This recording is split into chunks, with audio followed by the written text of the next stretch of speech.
Test 2, 3, 4. Hold on, I'm caught here.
Good Wednesday evening, everyone, and welcome to Lake Cumberland Sports. Look at baseball and softball for this 2024 spring sports season, and coming to you live from Buffalo Wings and Rings on South Highway 27. Come on down and join us as I am sitting now with Brad Gover, head coach of the Pulaski County Lady Maroons softball team. First of all, Coach, long time no see. It's been since the season ended last year. We'll touch on that quickly, but and I know you'd probably like to move on the ending of last season. But definitely. Anyway, it's good to see. I know you guys have already started. Softball season kicked off a little earlier this year, but anyway, how's it been going? It's been going pretty good. It has gotten here pretty quick, though, it seems like. It rolls around really fast. You want to get all these things in preseason, and then boom, the season's on you, and you still got tons of work to do. Last season, you had a really young squad. As a matter of fact, we'll talk about your roster this year because the whole roster, you didn't lose anybody to graduation or such off of that squad. But ended with a heartbreaking loss in the district tournament to Rockcastle, a really good softball team, but three outstanding teams in that 47th district, and unfortunately it was your squad that got the early exit. Yeah, we were extremely disappointed. We thought we were a regional team, but you have to show up each and every night and play, and when you put yourself in a hole like that and have to play Rockcastle first round, we didn't take care of business in regular season. And it put us in that situation. So they definitely have a little bit of a chip on their shoulder this year, and they know what they need to do in order to, make it an easier road to get to that regional tournament. Some teams, no matter the sport, they like to build on stuff like that. Is that something that you have talked about with your girls as you prepared for this season? Yeah, we've talked, about doing the little things. I think with them being so young that they don't get the big picture. They're always looking down the road, thinking, let's hurry up and get the district. We want to get the region, and they think that it's going to be handed to them. We're going one game at a time this year, and we're going to make sure that we work everything out that we need to work on prior to, postseason. We mentioned your roster. You brought just about everybody back. You've got some outstanding athletes on that squad. I know you have a couple of ladies that also were part of the basketball program, so you just got them back in full softball mode, if you will. But talk to us a little bit about the roster that you're bringing to the table this season. Well, I've got everybody back, like you said. Starting on the mound, we've got Brooklyn Thomas and Bella Ellis. Brooklyn, she's just a different type of athlete. She's built different. She's a horse, and she can do things that a lot of people can't. she has grown tremendously this year as far as mentally and emotionally. Last year, she would let little things get her down, and she would get, rattled and get upset. But this year, we've seen a big improvement, and that's going to increase her game. Now, Bella, she's basically the rock of the team. She's the mother figure, and everybody looks up to her. She keeps everybody grounded. And she is, she's probably one of the scariest at-bats of anybody in the region. She's an imposing force when she steps into the box. We have some others that are dandies. One of them, Shelby Sellers. She's the type of girl that comes every single day and does exactly what she's supposed to do. She's probably got some of the smoothest hands in the region. I mean, she picks the ball clean every time. Unbelievable hands. And not to mention, she's leading us right now with on-base percentage at 700. Wow. And, she's batting .467. So last year, she was the type of girl that would hit the ball hard, but she was the most unlucky player we had because she'd hit it right at somebody. I mean, it happened every game. And, with those kids, you just tell them to keep hitting it. And this year, it's finding the gaps. We've got Claire Hamilton, pretty much the same type of player Shelby is. Does anything you ask. She's just one of those that can find the hose. She can play about any position on the field. Just an unbelievable team player. When we got Ryan Souter back at third, a hard-nosed, will take the ball off the chin, make plays. She's very coachable, and she has come out this year with her bat. It's on fire. And then going down, we've got Chloe Carroll, which we all know what kind of athlete she is. We just hope that she gets on base. When she gets on base, it's 2 extra bases. And then we got Riley Ross. That's basketball. She is an extremely good contact hitter and great teammate. And then, not a lot of people talk about your catcher, but we got Novi Baker behind the plate right now. She's probably going to catch 99% of the games. She's a freshman, and she is, me and her stay in communication all the time because you talk to your catcher just about as much as anybody on the field, and she's an extremely solid player. And then we've got Maggie Gregory, that's a pitcher. She plays some first base for us whenever Bella's pitching. Mm-hmm. But, she's had surgery on her shoulder, so she can't pitch for us this year until May, and it kind of looks bleak even at that time too. Right. So, but yeah, and going back to Chloe, she's got a shoulder, that's dampering her a little bit, and she's DHing for us now. So she's not playing the field. And then Avery Davis, that's a starter from last year. She's out right now with a shoulder injury. She's getting an MRI tomorrow. Hopefully, everything goes well there. She's been a starter for us for the last year, and she's a big part of the team. And they're talking rotator cuff, labrum. So hopefully, those things. I hope it pans out to where she can come back. Now we're looking at hopefully it's 1 or 2 weeks, 2-3 weeks, but we're just hoping it's not season ending. But you just gotta have the roster that you can fill. And this year we're fortunate enough because we do have a junior, Riley Reynolds, that has started the last 2 games, and she's solid out there when she's called on. So, you've talked a lot about your upperclassmen. You got some younger people listed on the roster as well, and I know that as far as continuation, continuity is a thing that my 8th grade basketball coach, it was a word he used. I had no idea what it meant, but I think I'm beginning to get the hold of it. But you have so many youngsters on this team. You mentioned some of your upperclassmen, though, leadership. That's fantastic. When I look at your roster, I see a lot of utility. I see a lot of multiple position players. That's got to be a real bonus for you. It is, and it helps a lot whenever you do have the injuries. You got people like, you can say Brooklyn, mm-hmm. Shelby, Claire, Ryan, Chloe, which Chloe's out right now. So, she can't play the field. But then Riley Ross, Avery David. Well, Avery's out, but then Riley Reynolds can move around in the outfield. We got a freshman, Kinsley Crabtree, that's starting varsity for us whenever Brooklyn's on the mound.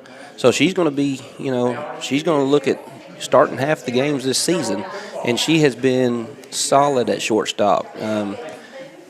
She doesn't know how valuable she is because shortstop's not an easy position to play. And right. If you have to move one of them to that position, which we do, we could usually move Shelby to there or some of those. But when you can leave them in their primary position and then fill someone in that spot and roll right on, it helps a lot.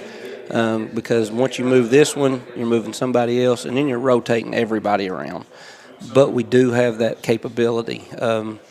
We've got one, Taylor Ralston, that has moved in from Lincoln County. She was on the basketball team, and she hasn't played in a couple years, but she's one that we watch in practice that every time she steps on the field, you see something different.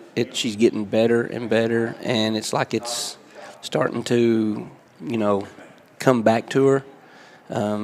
She's doing little things that we're thinking, she's courtesy running for us right now, but at the end of the season, she could play an integral part, on defense because she's long, she's athletic, and we're just working with her glove right now because, softball, baseball, whatever it is, if you don't play it for a while, the rhythm and the timing, it's tough to get back. It takes a little bit, but she's something that we're kind of excited about. Who else? Have you got anybody else on your squad that we're overlooking? Well, we've got a couple more here. Kylie Zimmerman. Uh-huh. She's a first baseman. We've moved her to third, trying to get her, more a utility type. She's even catching some for us. So she'll do anything that you ask, whatever it is. She's an unbelievable team player. Katie Beth Mounts, she's a sophomore. She plays outfield. She's an unbelievable teammate, and she may be one of the more improved players that we've had this year. But you've got so many, we've got so many outfielders. It's just tough to find time, but she is proving herself in JV right now, and there's no telling, what could happen. She could step right in and play in the varsity games. We got Julie Bullock, Blakely Garland, and Ray Upchurch. They're all JV right now, but they've come around as far as knowing the game last year, somewhat. You put them on the bases. They were just learning the game. Now, Ray's an 8th grader. She still has some learning to do, but she's catching on pretty quick. She plays in the summer some, but it's a little different, when you come from the middle school and playing in your age group, just jumping right into high school and playing against juniors and seniors. The game's a lot faster, and it's kind of humbles them a little bit whenever they first see it. Like, I thought I was playing against, really good competition, but now, whoa, these girls are pretty good. But this year, it's like this group has come together. They get along well. They've got, like I said, they've got a chip on their shoulder. They're focused each and every night and in practice, and that's a good thing. You overlook that sometimes, but this year I can feel it's a little different because they've got the will to win this year.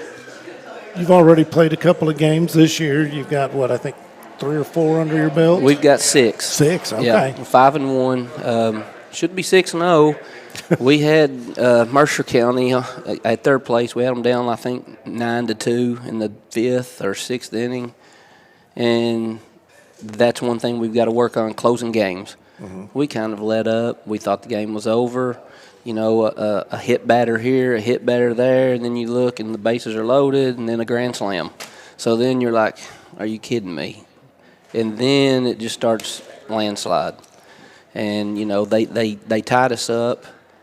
We came back in, and went up a run, which I was glad to see that. But then they came in and scored 2 more, and beat us 10-9. So that game is a game that you play, and you're like, I'm not going to get over this one for a while, because we had this game won, and I told the girls it wasn't their fault. It was the coaching staff's fault.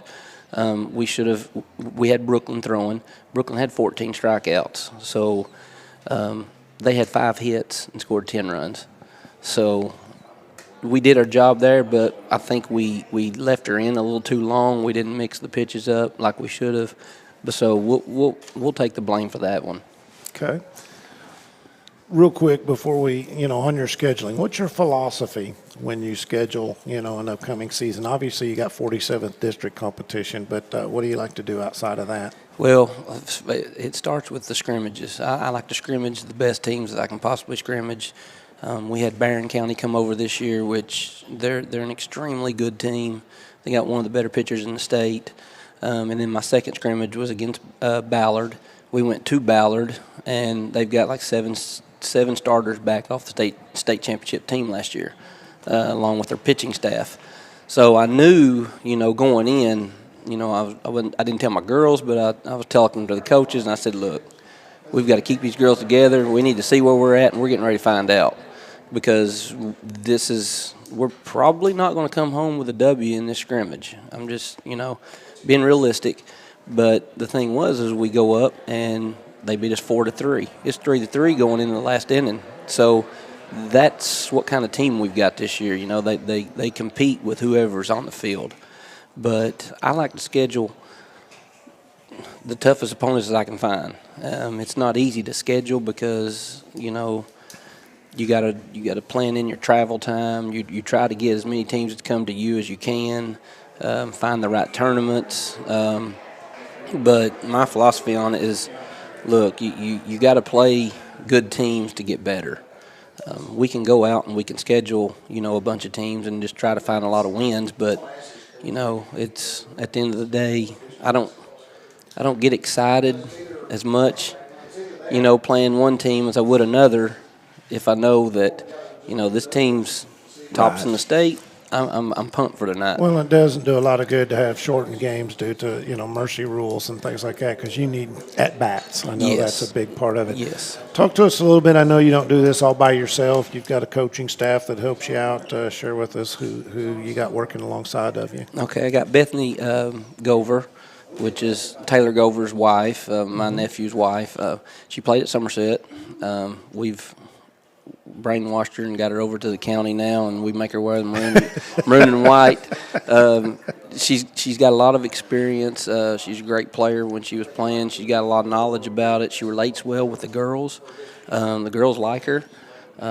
It's always good to have a female on staff, and it's something that I never had for a long time. And then, we got her into it, and she's been exceptional. Because she's like a mom out there, and she can go talk to them when things are going wrong and this and that, so better than a man can. The other one is Jeff Gregory. This will be his first full season. He came in late last year to help, and the reason we brought him in is he deals mostly in pitching. Where Maggie goes to pitching lessons, and he lives and breathes pitching. He knows the ins and outs of it. He can work well with the pitchers, he knows the all the mechanics and things. And it's something that a head coach, it's hard for them to do because it takes up all your time, and you can't coach your team. So he takes care of all that, and he's been a huge help. All right. We got about a minute and a half to go here before we have to switch out. We're going to bring in your baseball counterpart at Pulaski County, Coach Mayfield. But anything else you'd like to share before we wrap it up? No, just come out. We do have some new things at the field. We've got a new hitting cage, a new bullpen. There's been some work going on out there. Thanks to Mac Metal, they've been really good to us. We've the board give us a new fence, so we've got a lot of things going. It's coming around. The new scoreboard. You got to see the new scoreboard. It's amazing. Well, I'm looking forward to it. It's amazing.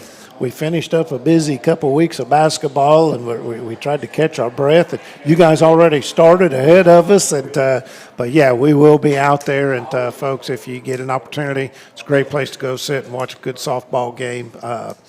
The Pulaski County Lady Maroons. When's your next home game? So people, if they want to come Our next watch it. home game is, I think it's Monday night against Clinton County, which is a pretty good team. We do play on Saturday over at Somerset in the Brindley Bigelow Invitational.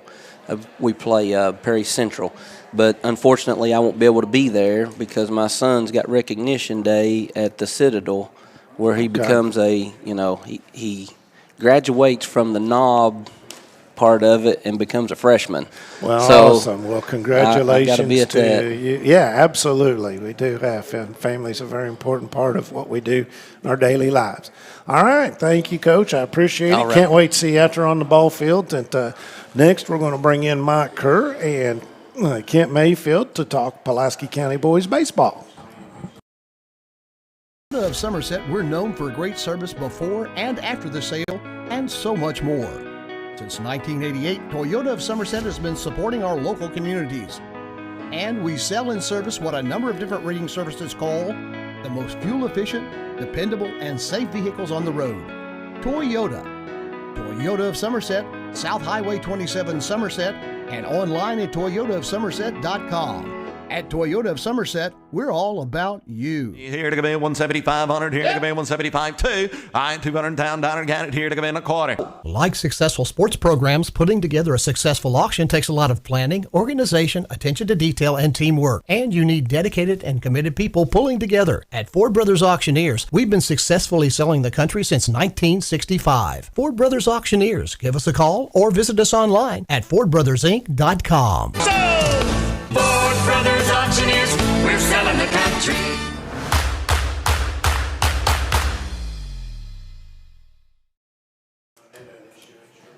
And we are live at Buffalo Wings and Rings, and I'm glad to be joined by Kent Mayfield, head man of the Pulaski County Maroons. And Coach, always good to see you because I know it's spring and we're about to play baseball. It's that time of year, isn't it? Well, it's always good when I get to run into you and we get to do baseball. But really good baseball team, 12th region champs last year. Lost to Henderson County, I think, and you lost a handful of kids off of that team that are names that we recognize from 2 or 3 years. But you bring back a whole lot of talent this year. We do. We're really fortunate. We did lose seven seniors last year. We do return a lot, but when you have 7 seniors leaving and five everyday starters, 6 if you count a DH, there's some growing pains. But we have talented kids, and we just need to play. The more we play, the more innings they get under their belt, the better we're going to be. So we're all excited. This time of year, you've probably got some kids who may have 20 at bats by now, somewhere in that neighborhood. You need 40 or 50 before you ever get a feel for whether you're swinging the bat well or not. Right. And it's so hard around here to get those in an order that makes sense. Right. You get those 2 days off type thing. Well, But we've been blessed so far. we have. We're in a little lull right now. Me and the guys have been talking about, we played Saturday, sort of, and then we've had a lull because of, our talented basketball team. It's such a great thing for Pulaski County High School, and we're super proud of Coach Fraley and all the guys, but it makes it difficult for us because we don't have our team. We still have 3 guys who are battling for a state championship, and, Does the winning, though, in another sport, that it breeds winning, that you develop what it takes to win mentality, does that outweigh the missing of a few at-bats and a few games? It hurts you, I understand. Right. But your players come out of that program, maybe a day or two to get their legs and their brain back, but they're kids. They love to get back at it, and you've got winners. Absolutely. And, it's a winning culture at Pulaski County. And you're right. It was very well said. We will miss. They're missing a few at-bats and lots of repetition defensively, but they're used to winning. They expect to win. So when they step on the field, whenever that day is, they'll be ready to go and compete. I like the attitude that you all take with your athletes at Pulaski. I'll do a commercial for you right now. I'm around it a whole lot, so I can probably have a little bit of an opinion. You want the best for those kids, and there's nothing like, that playing in a state tournament type atmosphere, you just don't get that. And there are kids that play their whole career and never get a chance. So, again, Right. we wish them the best. They play tomorrow night, I think it's 6 o'clock, if I'm not mistaken. Yes, sir. All right, let's start baseball. I'd love to say that. It's spring. Baseball is here. You want to start up the middle on defense, where I consider it to be the most important part of the field, or do you want to start with your pitching staff? I'll go with you. Well, we can just start with pitchers if you want to. Let's do. We're really fortunate. We return a lot of arms this year, and when you say return, there's the return of Chance Todd. That helps. Yeah, it does. It was just an awful situation where his season ended last year with an arm injury, and he has worked, and he is now back with us, and it's just a great thing for everyone. It's great for him, obviously. It's great for his family, and it's great for our program because he's a really good player. So he'll be coming back and throwing, obviously, a lot of innings. We also return Carter Ross, who at the end of the year last year was throwing as well as anybody in the region, or the state for that matter, throwing the ball really, really well. Mason Acton's back, throwing the ball great this year. A whole lot of confidence and a great demeanor out on the mound. I love watching him pitch. We also have Trey Hornsby, who has an injury. He had an injury last year and threw on a bad knee. And, he's just a really gritty, tough kid who threw through pain. I know he was hurting, or at least he wasn't feeling 100% most of the year last year. He's back. He's got a strong base. That knee's strong. He has a lot of command this year so far. And the shoulder injury he has from football is the left shoulder. So he's going to be throwing a lot for us. And of course, Braden Hampton. He threw the ball really well Saturday. Jacob Todd, another guy who can log a lot of innings, has really good command, good curveball. Keegan Measle has really worked hard in the offseason, come back this year, is throwing the ball really well, a real competitor. And then we've got, a lot of young guys. Chase Farmer, he's worked and has really developed over the summer. He's got a big arm, a nice curveball, and we look for him to log some varsity innings. Dawson Branscom's another young guy who he's dealing with a little injury right now. He'll probably be out at least another week. But he's going to be another one who will be logging some varsity innings. Easterly as well, Chase Easterly. He's really, really developing nicely. We're looking forward to him on the mound, and the young guy, Skylar Stringer. He's a big, tall freshman who he also has a big arm. But those guys I mentioned right there will log the majority of our innings. Also, Wesson Phelan. He's going to be out there somewhere. Yeah, he's definitely going to be out. Right now, he's on the basketball court, but Yes, he is. and that's great. But he's definitely going to be on the bump some for us as well. How do you, in a high school situation, I know you like to play doubleheaders every chance you get the JV game in and stuff, but how do you get enough innings by the time you get to where you're 2 weeks short of district or something like that? Do you pitch count this time? Are you on 30 or 50 or something like that, and then at some point you add to that a little bit because you can't pitch a guy for 4 days. Right. If you've got 10 pitchers. Right. So, some people do. We try to sort of stair-step our way into the season. We've got all of our guys. Now, all of our guys are on different pitch counts. Right. It's not cookie cutter. It just kind of depends on how much they've thrown over the summer and over the fall. But they all have pitch counts, and we pay, especially this time of year, we have dead cutoffs where, we'll pull you mid-inning if we have to. So, yeah, and it's a good problem to have, but we do have a lot of varsity arms. So you're right, you can foresee that. Because once we get pitch counts up and, we're going to have a lot of starters eat up a lot of innings, so that doesn't leave many, like you were saying. So we'll have side pins going during games and side pins going, on days love off. Or you could throw them in a JV game, and then everybody would jump all over you for the fact that you're throwing one of your varsity starters in a JV game. I don't think they Right. understand the concept of the outfields, Right. the outer fields, I will say it, in spring training or whatever. But you have got to get live innings. There's no substitute. You can throw all the bullpens you want, in my opinion. There's no substitute for live inning. You're exactly right. And we are able to work in some live at-bats. It's difficult, though, mid-season because it takes a while to work through. But we do go live with some live ABs throughout the year. And we're going to have to this year because you just heard me read a lot of talented Yes, names, yes. and there's a few more on here that It's a great problem to have, isn't it? It is, Have absolutely. have a little bit of talent to work with. We're really fortunate.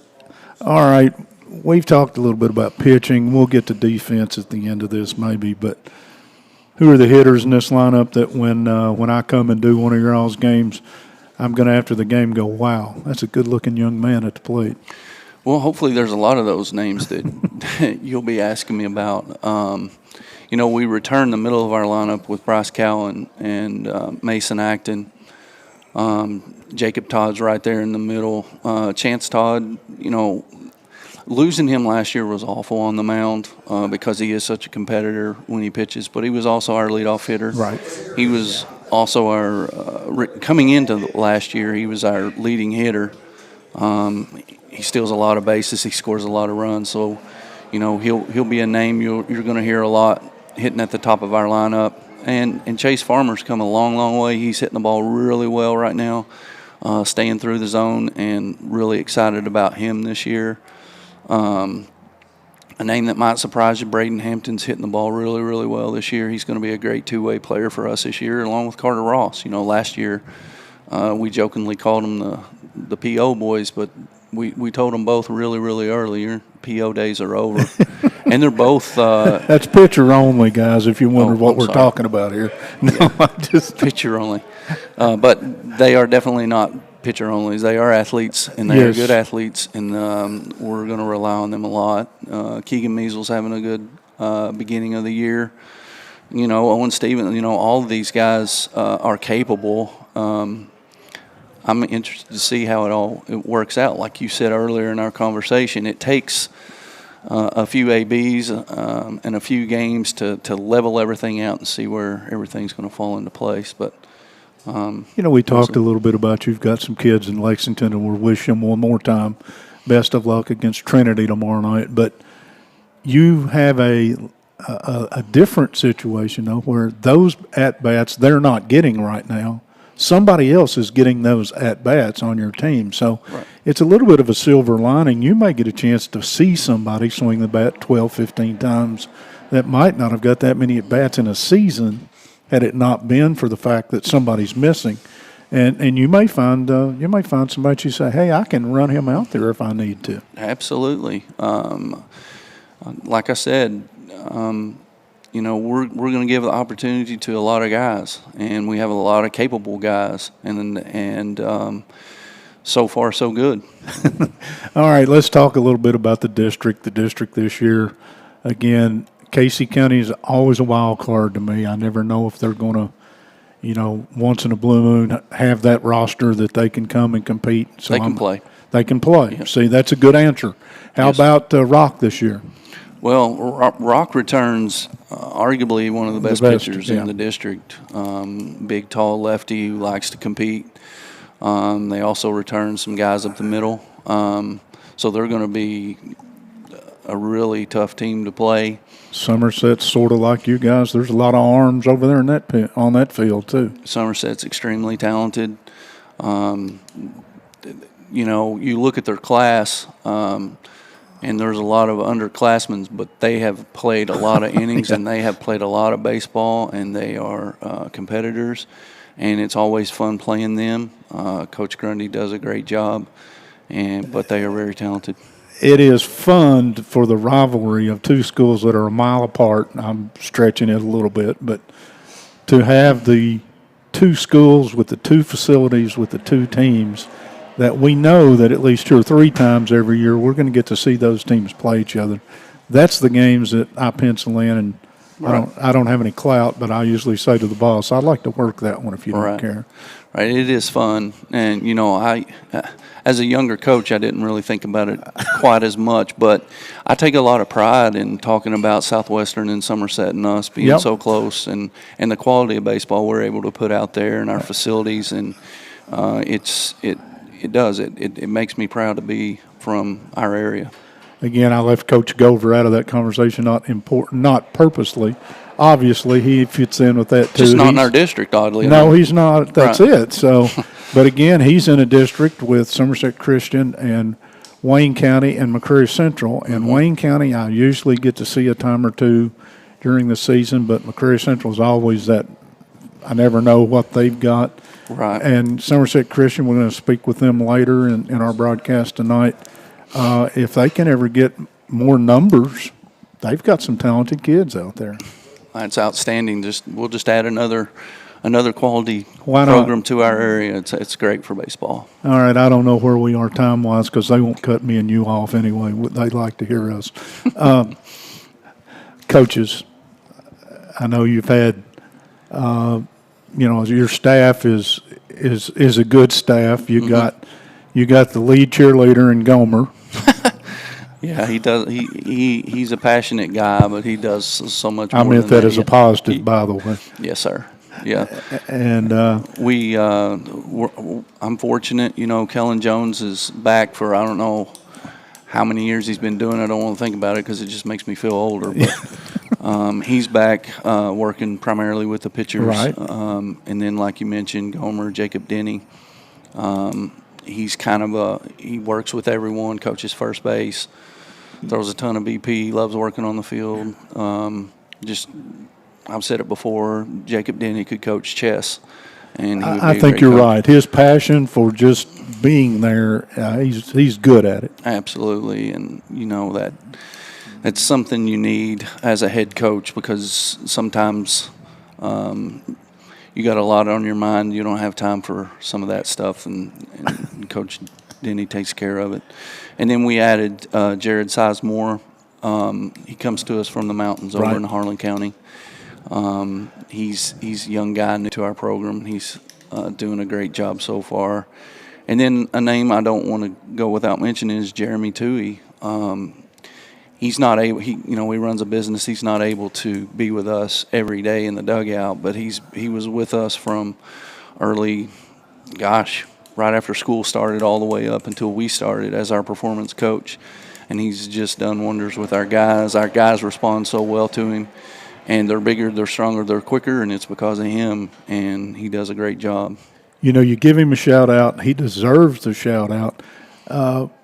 50 years ago when some of us tried to play this game, to have someone that you could go to that was, saying, I need to be a step quicker. I need to be this. I need to have a little bit more explosions. What can we work on? That just didn't happen back then. It was now a year in the life of one of your baseball players involves playing a lot of baseball and a lot of conditioning, and it's not a 3-month or a 6-month commitment.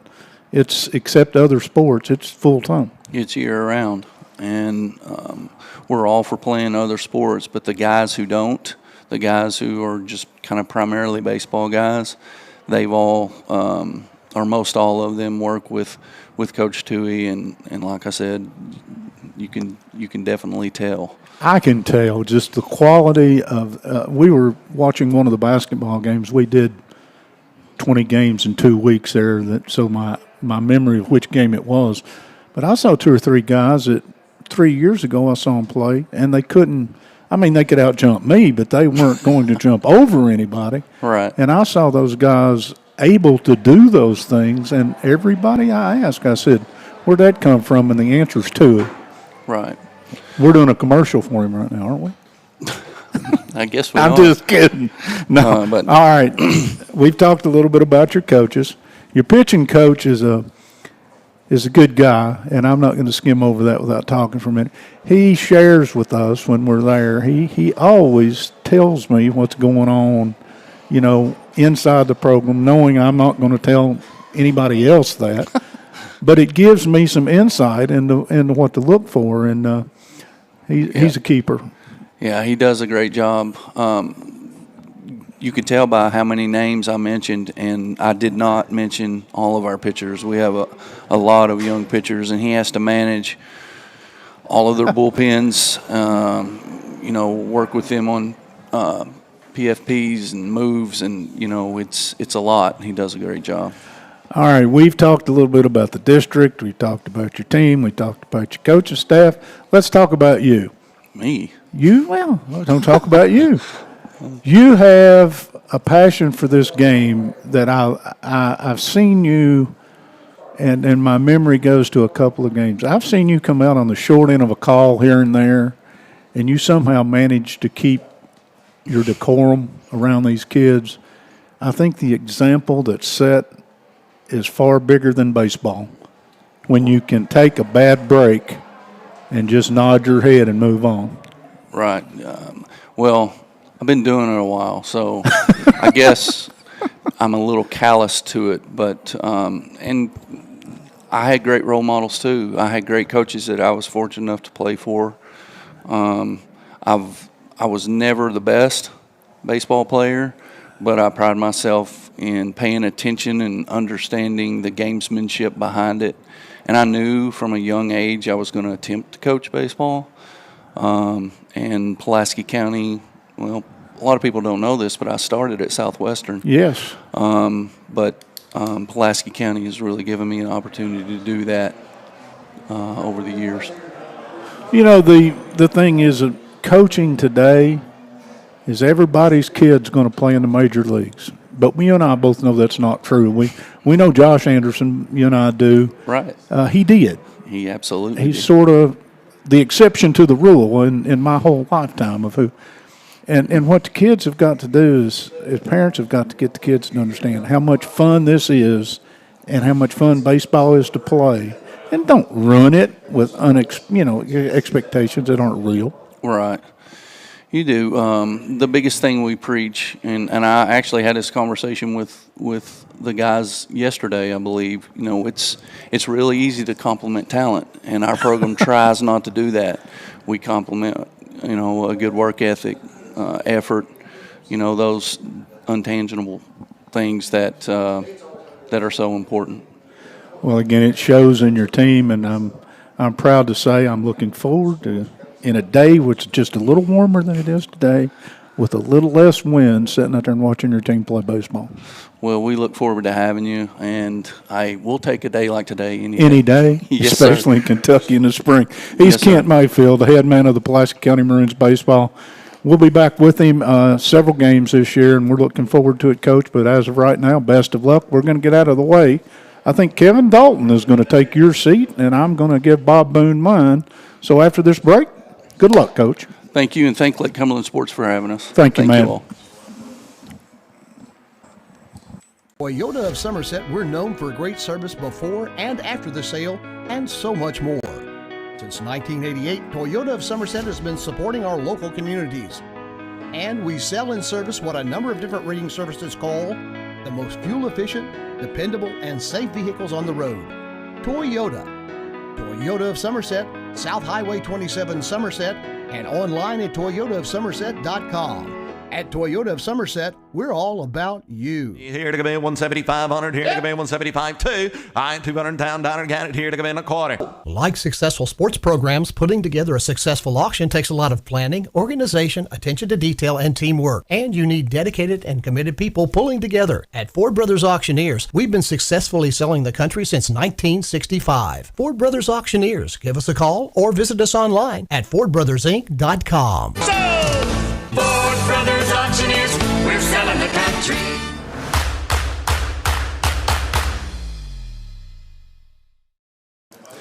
Just like that, we have assumed the con. We have the con. Hello, Kevin Dalton. I'm good. Glad to have you. No, I'm glad to have you, man. This is good. Joined now by head coach of the Southwestern Lady Warriors, Kevin Dalton. And first of all, it's always good to be able to sit around a little bit and talk a little bit of baseball and softball with all of you coaches. And we appreciate you stopping by here to Buffalo Wings and Rings. If you hear us out there, come on by. Lots of good food, and there's a couple of tables left. I mean, a lot of girls and young men out there filling them up and eating well. I know they enjoy this night, and we enjoy having you guys, and looking forward to this 2024 softball season. It has already kicked off. What did you do to the schedule, man? I'm telling you, just they start earlier every year. Seems like It does overlap because literally tonight, the Pulaski County Maroons are, they're in the state tournament.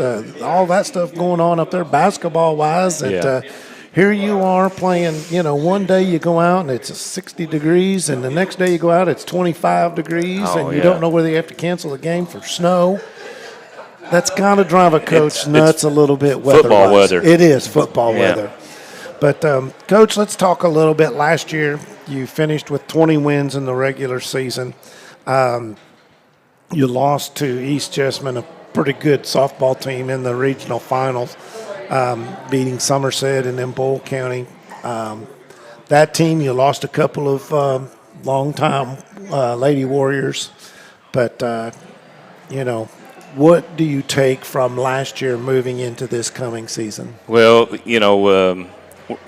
every year we set a goal every year to get back to the region tournament, and it's no different this year. Mm-hmm. But what I take away from last year and actually the last 3 years, we finished at the last game, and that's where you want to be. And we've not been able to knock that door down. But that's why you keep going. That's why you sacrifice and you work so hard in the off season. And I'm proud of our team for what we accomplished last year. And it's every year is a different battle. And right now we're a young team, but we have a lot of experience. And coming back from, it's funny I say we're a young team, we have a lot of experience, but we have went to the final game 3 years in a row. So we've played 13 games in the postseason in the last 3 years, and that's probably the most. And either us or Boyle County has played the most. So, that's just something that we pride ourselves on at Southwestern, and we hope to do it again. But you just got to go out and play. We a couple of players that you lost, outstanding. Hard to replace their legacy that they left at Southwestern, but it seems like you've always got folks stepping up. Of course, we're talking about Sydney Hansen, Aiden Smitty, and forgive me if I've forgotten anybody else there, but I know those two. Yeah, Sydney's at Asbury now. She signed to play softball, and she's doing very well there. But Sydney, we missed the leadership that she gave us. She's just an infectious person. The kids love her. She was always just a great teammate and really, a great player. And we miss her. And but no, Aiden just played basketball. She ended up not playing. That's right. So that's where, But Sydney is someone that we, it's a struggle to replace her. She pitched over, we're losing 205 innings from last year. Wow.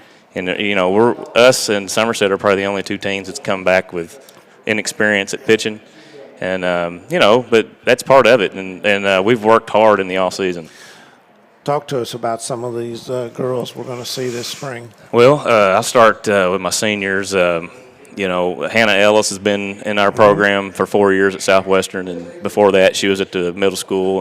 And she's a really good girl. And she's going to go to flight school when she graduates, and I'm proud of her over that. And she's a second baseman, and she's just a sweet kid, and just love having her. And then Haley Raleigh is another senior, and she's just primarily a courtesy runner, and she knows her role, and I like that about her.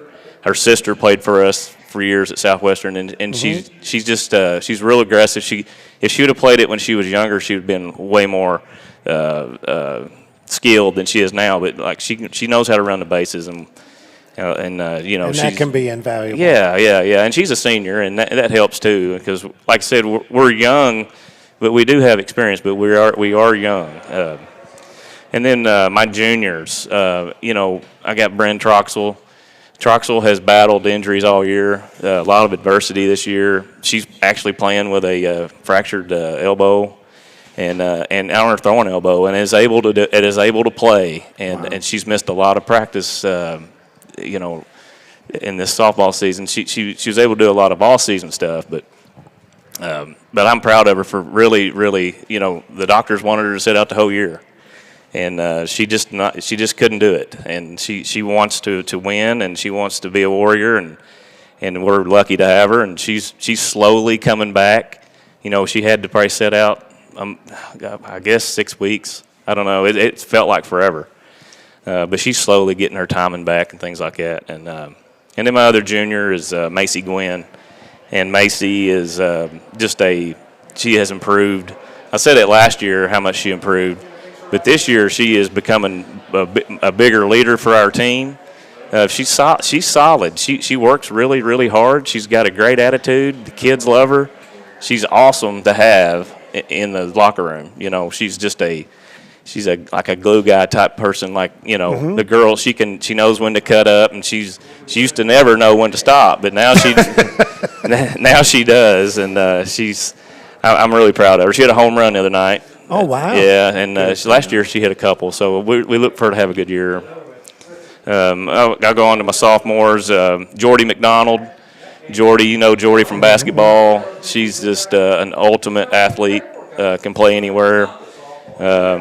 Just wants to win. She, you know, I said it last year. She's a lot like me. She takes things tough, and you know, I love having her. She's missed all of our off-season stuff because she's involved in so many things. It could be four-wheeling, it could be hunting, it could be anything. Basketball, you know, she had a great year in basketball, and she's come back. And the time she's been with me in softball this year, she's really starting to lead, and I'm just real proud of what she's done. And then, you know, Abby White-Scarver was hurt last year, and she should have sat out the whole year, but she's just tough. I mean, I got a bunch of tough kids.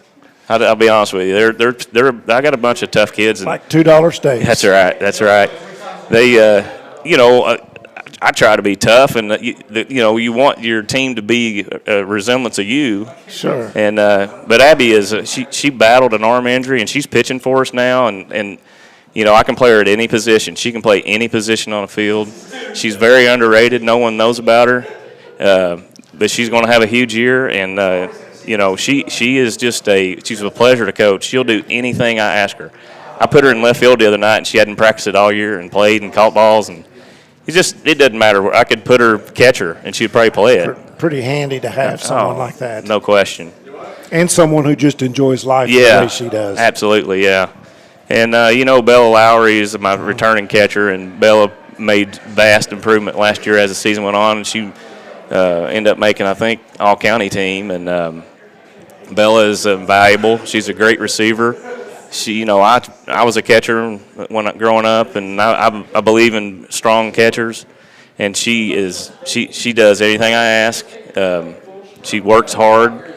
In the off season, she works hard. We work, you know, She does all the off-season stuff that we need.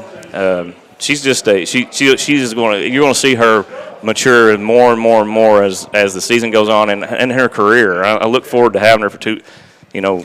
She did not carry herself as a freshman last year. No, she did not. I'm excited to see. Exactly. I threw her right into the fire, and you know, she responded, and we look forward to that again this year. And then Lexi Martin is back this year, and Lexi's a solid. She's been with me since 8th grade, and she's a really good hitter, a really good contact hitter. She can put the bat on the ball, and you know, we look for her to have a big year this year, and glad to have her back. And then Kiana Silvers is a sophomore, and if you could see how much she's improved from her 8th grade year to her sophomore year, you wouldn't believe it. I really like her. She's a really sweet girl, really good kid, really good to have on the team. The girls love her. She gets along, and that, you know, that's big. You're right. You know, you want your team to love each other, and you got to have people that that get along with each other and that type of thing. But I got a lot of freshmen. Okay. So we'll go over my freshmen here. I'll start with Kylie, my daughter, Kylie Dalton. Kylie, this is her 4th season starting varsity. Wow. And she's a freshman. And, I've been hard on her through the years, but I'm proud of her. She can play any position that I ask her. And she's done some great things, and she plays basketball too. So this is the first year that she wouldn't in the rotation as far as our during the basketball season practicing. Okay. And so she's had to kind of catch up here, and that's the first time in her career that's happened, because now she's playing varsity basketball and 2-sport player, but.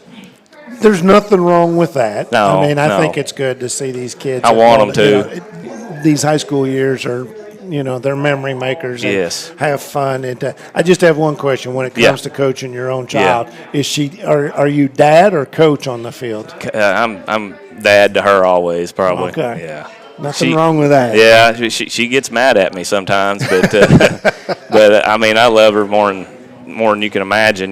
She just she's I said it last year. She's everything I ever wanted to be as a player. She's better than I ever was, and I'm proud of that. And she just it's tough coaching her, though. I will say that. And a freshman, but a leader on this. Yeah, team, so. The older she gets, the harder it is. And then I got a little fireballer, little Danielle Taylor. Mm-hmm. Danielle is probably one of the fastest kids I've ever coached. She is very, very fast. She's coming around. She's going to have a big year for us, and she's a firecracker. She'll play anywhere I put her. And then Jayla Singleton. Jayla is worked her butt off all year long. She has, she's a pitcher. And she has put in the time, and she's a young freshman, and she's going to have a solid year with us. She works one-on-one a lot with Caitlin Gwynn, and you can tell that she has put in the time. Her brother plays football at Southwestern, the Clerk boy. I don't know if you're the big lineman, yeah. And McKenna New. McKenna, she's my assistant coach's daughter, and she has really, really, really improved. From the first time I ever saw her, it's a 360 to what she is now. Emma Capito is another freshman. Emma pitches. She's an athlete. Got a very pretty swing. Hayden Allen. Hayden Allen is a really good athlete. Hayden Allen is new. She plays outfield. She's got a good future. Brianna Criswell. Bree is just a sweet girl. Love her. She's the mother of that group. Okay. We got to have one of those. Ella Reed. Ella Reed is a solid teammate. She has improved a lot. I don't know if you remember Marissa Lovelace, but that's her family. Okay. And her dad coaches with me too, Tom Reed. Natalie Hall's another one that's got a bright future. And I tell you, Briley Petit has probably made as much progress as anybody on the team that's come up from the middle school, as far as where she was to where she's at now. And I like what she's doing in JV. And then I got Peyton Brock. Peyton Brock is just a team person, like a sweetheart. All the girls love her, and everybody told me, said, "You'll just love this kid," and they were right. She is just a super kid. And then as an 8th grader, I got a little girl named Zoe Lowry. Zoe is Bella's younger sister, and she can hit the ball. She catches. I play her in left field, I play her in first base. Zoe had a home run the other night, a shot. Really gave us some breathing room there, and I look for her to have a really good year. She's got a good eye as far as a hitter. She's got a lot of potential, and we just keep working her. And then I got a 7th grader that is battling injuries right now. Sarah Wolf, she's one of our pitching prospects coming up, but right now she's not able to play, and it's really set us back a little bit from the JV. And she would have pitched some varsity too, but we look for her to have a bright future. All right, a lot of youth, but a lot of experience. I got That's going to be the oxymoron of the season for the Southwestern Lady Warriors. You mentioned a couple of your coaches. Talk to us about them, because I know this isn't an easy job to get out there and manage, a squad like No this question. of a bunch of teenagers. Josh New is he was at the middle school for 2 years, and he done a wonderful job down there. And we're the fact that I got so many freshmen up here, an 8th grader and a 7th grader, says that he did his job. Right. And he's come up now, and I'm junior's assistant in basketball, so this is the first year I kind of moved up a little bit because Casey Dalton took the principal's job, assistant principal. And so I had to do a lot of coaching this year, and I had to leave it with him a lot, and he done wonderful. And, it's good to have a lot of things that I'm not good at, he's good at. And, I believe in delegating your duties, and he does all the organization's things for me, and, he's very valuable. And then I got Caitlin Gwynn. Caitlin is, one of the best players ever play for us. She gives all these girls personal lessons, personal hitting lessons, personal pitching lessons. She's their sister. She's their, mom to some of them. She's just we're lucky to have her. She's just a great, great person. High praise, because there have been a lot of great softball players come through this system. They all joke. She's probably one of my favorite players. She is my favorite. Next to my daughter, she's my favorite player I ever coached, at Southwestern. And she just we're lucky to have her. And then I got Tom Reed. Him and Tony Criswell, they kind of take care of the field for me, help me. That field, our field is so nice. It is. And I've always had to do it all by myself. And now I've got these guys, and they keep it pretty. And then Michelle Markham coaches with basketball with us, and she does all the stats for us, and she's valuable on that end. So that's my coaching staff. Can I talk about my pitchers? Absolutely. All right. So like I said earlier, I'm young into the pitching side. We're not blessed with the pitching experience, but I got some players that I really am. I'm really proud of. Jordan McDonald. She pitched her whole life. I've known her since she's in the first grade at Nancy, and I've coached her since first grade. And I like to say I helped somewhat form her to what she is. But Jordan will have a strong year this year. She is an absolute leader. She's what you want on the field. She is you. You're out there. You can tell her. I can make nods, and she knows what that means. And and she'll have a big year. She's got away from pitching, but she's back in it, and so she's very athletic. And Abby White Scarver is coming off of a labrum injury, and she's come back, and she's going to pitch for us all year. And I'll throw her out there. She's a battler. If she can just get through her, she wants to win, and she wants to throw a strike every time, and she's got to understand, that's not possible at all times. But every day you can see her getting better. Right. And then Jayla Singleton. Jayla has worked her butt off. She's going to have a great future at Southwestern. I'm proud of her. She is a competitor, and she'll have a big year too. I'm going to throw her out there all the time. And then Emma Capito is our younger. She's a freshman. She pitches also, and like I said, Sarah Wolf is a prospect down the road when she gets healthy. Having enough softballs to go around to put out there in the pitcher circle, that's sometimes one of the most nerve-wracking things, I think, or most things that a lot of coaches can struggle with. Yeah. It sounds like you've got a great group of girls that are willing to understand their roles, and that is more than a plus, and especially when you've got more than one pitcher, because a lot of softball teams have one, and if it's a really bad day or heaven forbid some sort of an injury comes along or you have to rest somebody, it's a luxury to have somebody that can come in and Oh, yeah. Since I've been at Southwestern, we've been blessed with great pitching, from Caitlin Gwynn all the way down to Sydney Hansen last year. So, this is the first year we've not really had somebody come back that's had experience. And it's going to be a learning curve, and there will be times, that somebody will run it up on us. And, we've had it run up on us in the past,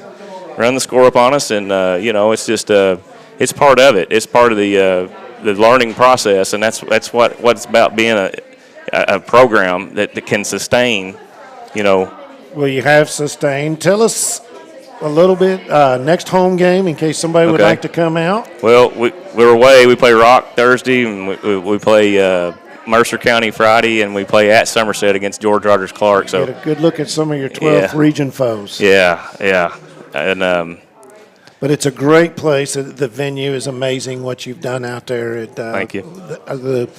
The young ladies. We've said this on multiple broadcasts. The baseball and softball players in this community have no idea what they have. I know. In terms of facilities. well, when You know. when our girls go to play college, they come back and say This our is- field was so yeah. much better. We didn't realize it. And but how much longer we got? We got a minute or two. Go Can ahead. I want Yes. to thank some people. I want to thank my wife, Kimberly. She's put up with me for years coaching. I couldn't do any of this without her. She's Mm-hmm. she's been on the journey this for a long time, and I want to thank Mr. Flynn at Southwestern. He's our principal. He's done an unbelievable job at Southwestern. Tradition we're building.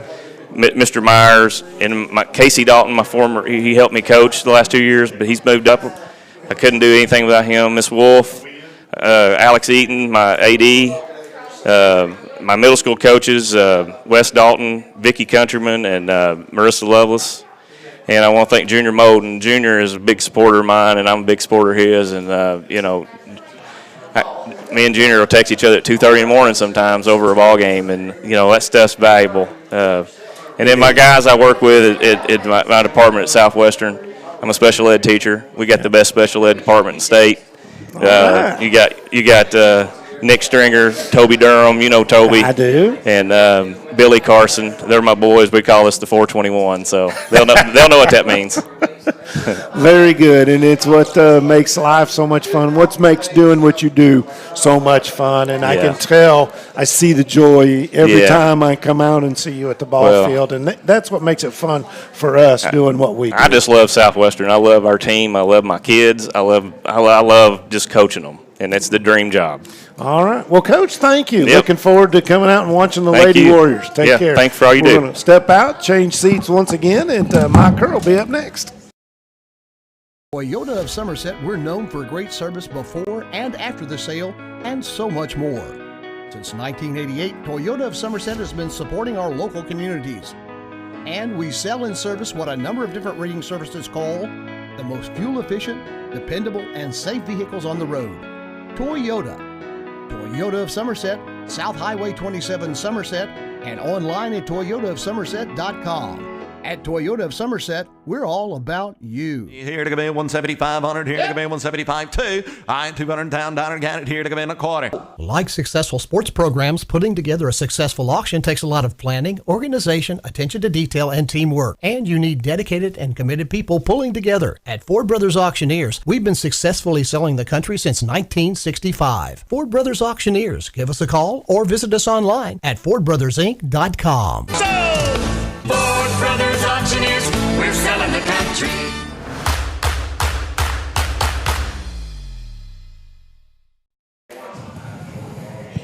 Now, Coach, can you hear me? I got you. I Hey, got you Michael, loud and clear now. We are loud and clear. Michael Gover joined us. We are at Buffalo Wings and Rings for our annual look at baseball and softball. The coaches have graciously relented to come join us for a few minutes, brought their players along for some picture taking, and I am pleased to be joined by one of the true gentlemen and good people in this game, Michael Gover. Good to see you. Appreciate you having us out. As always, that's when I told Kent Mayfield this, I'll repeat myself. When I see you guys, I know baseball weather and spring is here, and that's a good thing. Well, we would like the baseball weather to get here quicker. It would be nice. We had a little run of it, and then I think it snowed on us Monday. So Well, again, you moved everything back a week, though, to where you could catch some more of that bad weather. What? Let's just get away from that. Last right. year, you guys runner-up in the 48th last year. I don't want to bring up old memories, but that was a 9-inning loss in the district final to Wayne County, and then lost in the second round of the region to Garrett to end things. But in between there, a win over Somerset. Yeah, it's always good. Like I said last year, to beat the guys across town, and they feel the same way about us when we play. So it's always a good feeling, especially in that scenario there. So It's also a good feeling to know that with you and Coach Mayfield and Coach Grundy, we got 3 baseball guys who are fun to talk to. They love the game. They love the kids. Anytime we get together, we've got something we can talk about. oh yeah, It's for baseball. sure, 100%. But some of your crew's coming in. A couple of them need a haircut, Coach. Yeah, they do. But All right, we're just kidding. All right, let's get ready for this year. Again, you've already got, what, 4 games under your belt? got 5 games. in. 5 games under your belt. Wow, who counts? I thought I did. Well, right there it is. Yeah. Pitchers duel the other night at Lincoln County, right? Well, no, not really. It was cold, and we really. I told the guys last night that I think we've established how to not win games. So now we figured out that scenario. So now we know what not to do. So we're going to try to work on that in the coming weeks and see where we get. All right, I'm going to let you start. You pick. We're going to talk about your pitching staff, or you want to talk about your defense up the middle? Those are my 2 questions. Okay. Well, I can start with my pitching staff. Bingo. Everybody likes to talk about that. So we'll be led by hopefully a couple seniors and a junior. Wyatt Morgan, Cameron Shipp, and then Jonas Gallagher are kind of our 3 guys that we're banking on. Now, we've got a couple multi-sport athletes in that, so Cameron Shipp and Jonas Gallagher are Just get a little behind. Yeah, they've been playing the basketball. So again, as we start a week or 2 earlier than we normally do, it takes them a while to get caught up. But those 3 guys have a lot of innings under their belt. Cameron pitched for us in the second round against Garrett County last year in the region, and I tell everybody, we're 1 bare hand line drive away from playing for a region championship, Yep. and that I really feel like it. And so those guys, they bring the experience. They've been around. Jonas has been with us for 4 years. It seems like all his life with his older brother playing and all. So he knows what we expect from him, and Wyatt and Cameron are the same way. And then, early on, since those guys have been a little farther behind, we found a couple young guys that have already thrown some innings for us.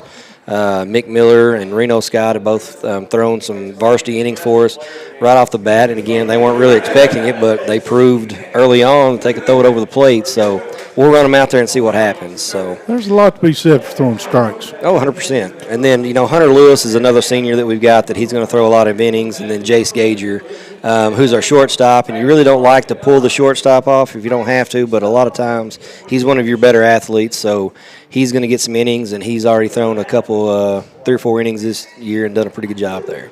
So right now, your pitching staff's 8-10 innings or something like that. Maybe a couple of them might have.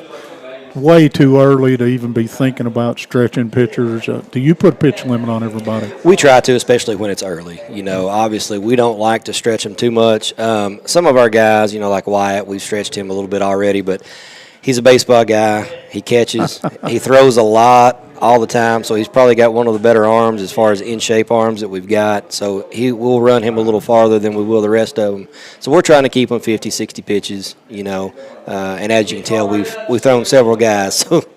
Well, your hitters by this time, again, 5 games in, 15 at bats, something like that would be a big number. Mm-hmm. And you've got to have, at least my opinion, you got to have 40 or 50 at bats before you can tell whether you're swinging the bat very well or not. Right, yeah, and hitting's always behind. You can sit in the cage and you can hit and you can hit off machines, you can hit soft toss and short toss and all the stuff that we do, in the winter months. But it's a totally different game when we get out there and you're on the field and you're facing a live arm, and you don't get a lot of those live at bats early on, before the season starts because of the weather. And especially this year, it was cold, it's been wet.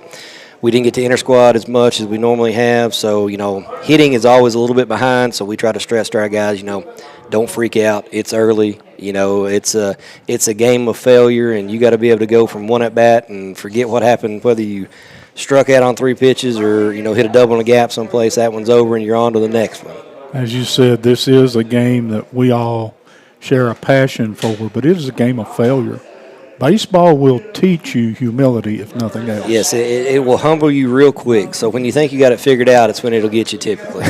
When you think you got it figured out, you're about to go 0 for 20. That's right. That's right. But anyway, all right, you mentioned Gager up the middle. Let's talk a little bit about the defense in the middle of the diamond. Okay, so obviously we start kind of with our catchers and workout. So Wyatt Right. catches a lot for us as well, and then we've got sophomore Jonah Brock. Does a great job. Those two guys, you can swap one in for the other, never miss a beat. And then we go up the middle with Hunter Lewis, who's another senior. He played second base for us last year, back again. And then we got Jace Gager there at short. And then Jonas Gallagher plays center for us when he's not on the mound. And then when he's on the mound, we've got another senior out there in Daniel Case. So we're pretty solid up the middle. A lot of experience. They know what's going on. So that's always going to help. How about the guys that are going to wow me when we slip out and watch you play some ball? Guys swinging a bat. Who am I going to say, wow? Well, I tell our guys we're not the wow kind of team. Okay. We are the blue-collar type guys. I said we're not going to pop off the stat sheet. You're not going to hear about us on the PBR and the this and the that, and not going to see the radar guns. But what I like about our bunch is they understand that, and they're going to show up each and every day and do the work, and they're not going to try to do too much. We proved that last year with the group that we had. Nobody gave us a shot to do anything, in our opinion, from the get-go, and that's perfectly fine. We're out there to play the game and see what happens, and we're going to try to do it the best way we can. And I've stressed to them, and so has the staff this year, that, we're the same team as we were last year. Again, we're not going to hit the home runs and the doubles and the triples. We're going to have to hit a lot of singles. We've got to play defense, and we've got to throw strikes. And if we don't do those things, then we're going to wind up on the wrong end of some things. But if we can do it, and we will get there eventually this season, because, as the coaches always tell me, it's in there someplace. We've just not got it out of them yet. But it's in there. And they told me that last year when I was kind of freaking out as well. But it eventually works its way out. And, again, they're hard workers, so we just trust them to do what they're going to do. Again, last year you could put me not in the doubting category, but in the skeptical category. I saw you guys a little bit early in the season, and I thought they're going to struggle. They've got some limitations, and by the end of the season, like I said, you were one play away from maybe a region final. Right. And again, we've stressed that to them. And, again, a lot of these guys were there, so they saw it. They've been through kind of the rough stretch. And, again, they know who they are. And that's about all you can say about it. But we're just going to go out, we're going to play, and wherever the chips fall, they fall. You mentioned your coaching staff. Let's talk just a minute about you. You got a couple guys on the coaching staff I think a lot of. But I'll hold my opinions and let you just talk about them. Well, they're all four great guys. They all four played baseball at Southwestern. They actually played for us, myself and Coach Eaton, when we were there. They live, breathe, eat it. Vincent Boyles, he handles all our pitching. Logan Starnes, who caught a little bit in his career. He's working with our catchers and our hitters. You got Trevor Smith, who's around doing all our stats and making sure that we keep everything in order. And then Tanner McKee joined us last year, and, of course, he played and graduated in 2020, the COVID year, and got kind of cut short on his senior year, but he had been there since he was an 8th grader. He works with our middle infield and our infielders on a day-to-day basis. So all great guys, a lot of baseball knowledge there. 3 of the 4 played college baseball, so they bring a lot of experience in different areas of where they played. Tanner went to Asbury. Vincent went to Lindsey Wilson, and, of course, Logan went up to Eastern. So between the guys that we've got, we've seen a lot of different stuff over the years, so it's not kind of a cookie-cutter type thing. We've seen what other people do, kind of picked up what we feel like will work for our guys, and try to implement it the best we can. And you're the gray beard of the bunch. I'm the old guy. Yeah, You'd never think that. That's would almost you? funny. Yeah. I don't know. I mean, I've known you when you were not the gray beard. That's right. By the way, That's right. Didn't even have any facial hair back none then. of it. Didn't think about it. But you mentioned Coach Eaton. I still call him Coach Alex Eaton, your athletics director out there. I know you have support of your program when it comes to him, and he still has that passion for baseball. He sure does, yeah. He's there just about every time that we're out there if he can be. He stayed away from it as much as he can, but he still we have day-to-day conversations about it and what's going on, and he understands the frustrations because he's been there. And then, of course, like you mentioned, the administration's great. Mr. Flynn, Mr. Dalton, all the guys up there in the front office, they're great. We need something, we just call them up, go in and see them, whatever. They're there, again, 100% supporting us. And everything that we do, and the kids, they're rooting for them each and every day. Let's talk about your district that you'll have to look at this year. It's the same players. Somerset Christian, we'll do an interview with them here in just a moment. Last year they put a team on the field, I think ended up close to 500. Mm-hmm. And Wayne County is always Wayne County. I never know what to expect, except one year they'll bring a junk ball and left-hander up here that you can't find, and then they'll bring a kid who can throw it 100, and don't know anything about them this year, or McCreary Central. Is it too early to be looking at what's going to happen in the district? We try to play this first half to get to that district time. So up until spring break, we're just kind of looking at what we've got ahead of us and trying to figure those things out, like I mentioned. Again, I've said it. We figured out what not to do at this point, so hopefully in the next 2 weeks we can kind of line that out and get back to where we need to be going into that district. But you try to just kind of approach that once you get there. It's easier said than done, though. You and I made a pact before we came out here that we weren't going to forget anybody. So let's talk about everywhere else that we haven't been and focus on your players right Okay. now. So to finish up the seniors, I got Tucker McKee. He's been with us again for 4 years. Grown a lot as a player and as an individual. So he'll play some outfield for us. Juniors are Kyle West. Didn't mention him. He holds down first base for us. Started playing again last year as a sophomore. Really hit the ball well, and he's hit the ball well this year for us. So he's going to play a lot of first base. We'll kind of mix in, pitching some as well. I got a big sophomore class. I'll just kind of run down the list here. Jackson, No hurry. Okay. Jackson Couch, he's going to play outfield. He's been starting left field for us. Ben Stewart's also another kid that has grown a lot. He's now a sophomore. Big, tall kid. Covers a lot of ground in the outfield, so we're expecting big things out of him. He's kind of filling in for us when we move some guys around at the moment. Jack Dalton, he's a catcher for us. Cliff Sawyer's also another outfielder that is fast as lightning. The kid will run through a wall if you don't tell him to stop. So he's a hard-nosed type kid. Christian Abner, he's out this year as a first-year sophomore playing for us. Jaden Taylor, he's another youngster that you're going to see on the mound, real baby-face type kid that looks like, he's about 10 years old out there, but he's going to throw a lot of innings, and he's been around the strike zone last year as a freshman, so he got his feet wet. But we're going to expect more of him and throw him in some of those bigger games as well this year.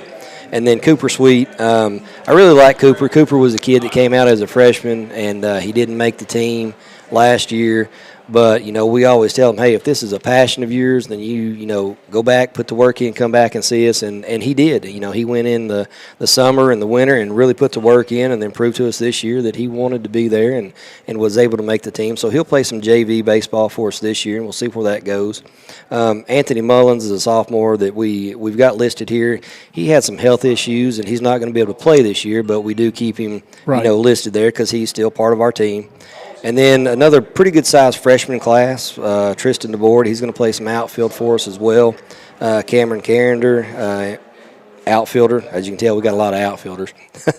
Pierce Jasper, hard-nosed kid as well. He'll give you 100% out there at first base and swings it pretty well. Got a lot of pop in his bat. Tristan Turpin, he'll play some outfield also with Landon Brookshire. And then I kind of touched on Reno Scott and Mick Miller. Both of those guys, again, are going to throw some innings for us on the mound. And Mick, he's a pretty all-around type kid. We put him in to pinch hit the other night, and his first varsity at bat hits a sac fly to win the game for us and showed absolutely no emotions. I couldn't tell if he was fired up or mad or if he didn't know what happened. But he said, yeah, Coach, I know what I did. But he's going to be a kind of a utility guy and fill in. He's already played third. He's played short. He's pitched, pinch ran. So we're expecting big things out of him just as an all-around athlete. You said that, and just kind of an off-the-cuff remark, and we smiled. Baseball is a game that sometimes the emotional side of it can get in your way. It sure can. Yeah. There's a whole lot of the old saying at Charlie Taylor, if you're thinking, you're in trouble. Yep, that's right. It's a game of repetition. It's a game of failure. And it's a game of being able to learn from the things you do so that you don't do them again. Right. And if you like that as a lesson in life, I think baseball is a wonderful place for you to steer your kids to go play baseball. Right. You learn a lot of life lessons either the easy way or the hard way. Most of the time, most of them are the hard way, Coach. That's you and sure. I've been there. We got a lot of good advice growing up. Yeah, we did. Ignored most of it. Right, just like these kids do, and it's real frustrating whenever we're now the ones trying to give the advice and they're not going to listen to us. But again, I put myself in their shoes and think, well, I was probably there one day and I had it all figured out also, I'm pretty sure I had already gotten way ahead of most of them. But All right, we know that baseball in this town is blessed with support. We're blessed with facilities, players, coaches, administration. The thing that I can't get over is how do you get people to commit? It has to be the love of the game. How do you get people to commit to coach you and your staff? How do you get them to commit for the number of hours you put in, for the compensation you get? Not throwing a stone at any administration or anything. It is what it is. It's the world we live in. But you guys I go out there and you're head groundskeeper. Yeah, I was actually mowing grass before. Okay. As soon as we got done with practice, had to knock it out real quick. So before we come here, I found that I have a son-in-law who's a soccer coach. I found that soccer and baseball are the only two sports I can find that you are your own grounds crew. Yep, we take care of everything, and we like for it to look a certain way, and it does. And it does. And again, the school takes care of us. They make sure that we've got the supplies and the equipment that we need to get there. But again, it comes down to the guys that are there, that are willing to put in the time and effort. I mean, you've got to love it. You've got to love the kids. I love being around them. I mean, I have a wonderful wife and two beautiful girls, beautiful daughters that are getting big, and they love being there. And thankfully they allow me to be there, and I really appreciate the support that they give. But to be away from them, you've got to love it. And obviously, I tell the guys, there's a couple things that I love, and it's them, and deer hunting and stuff like that. But I also love the game of baseball. I love being around it. I love being with the guys. We took it on the chin last night up at Boyle County, but it is what it is. Boyle's pretty good, aren't they? Boyle's not bad. They're not bad. They're going to hit it, and again, they're going to pitch it well. But were you at Boyle? We were at Boyle. They still playing that cracker box? They do, and the wind was blowing out 107 miles an hour. And they got a hold of a few, but you tip your hat because they hit the pitches that we gave them. And but where I was going with that was, on the way. No, you're good. On the way home, the four of us, we're sitting up there talking about kind of the things that we need to work on. But it's a big time. We give each other a hard time, but it's all out of good fun. And again, you've got to enjoy being there because we are there a lot. You've got to enjoy the guys that are helping you coach. You can't just go get guys that you don't know and bring them in and expect that group to mesh. So again, some of them, Logan Starnes, I basically raised him. I think I coached him since he was in 6th grade or something all the way through. So it means a lot for those guys to be there and to help us. And again, they love it and they want to be there, and they live, breathe, and eat it. And when we win, they're happy. When they lose, we're sad, and then we get over it and we go on to the next. Then we play the next one. Play the next one. That is the one of the good features of baseball. You play football, it's a week until you get a chance to go back out. Right. You do something boneheaded, and you got to wait a week before you can go try to work on that. Baseball, usually, you get home about dark 30 or later. You get up, you go to school, you get on a bus, and you're playing ball again. Yeah. We got home last night about 11:30, and then they got to get up and go to school the next day, and then we have practice, and then we'll do it all over again tomorrow, and then we'll do it again Friday. And then we ask you to come down here and give us a little bit of your time. We do appreciate what you guys do. Well, we appreciate what you guys do, and trying to get the kids' name out there, and especially with baseball. It is a sport that you play every day, so you don't get everybody fired up to show up as fans, especially when it's like Monday, 33 degrees outside with a 17-mile-an-hour wind out of the north and it's snowing. You don't get a lot of fan sport at that point. So the parents, I appreciate all my parents that are help out.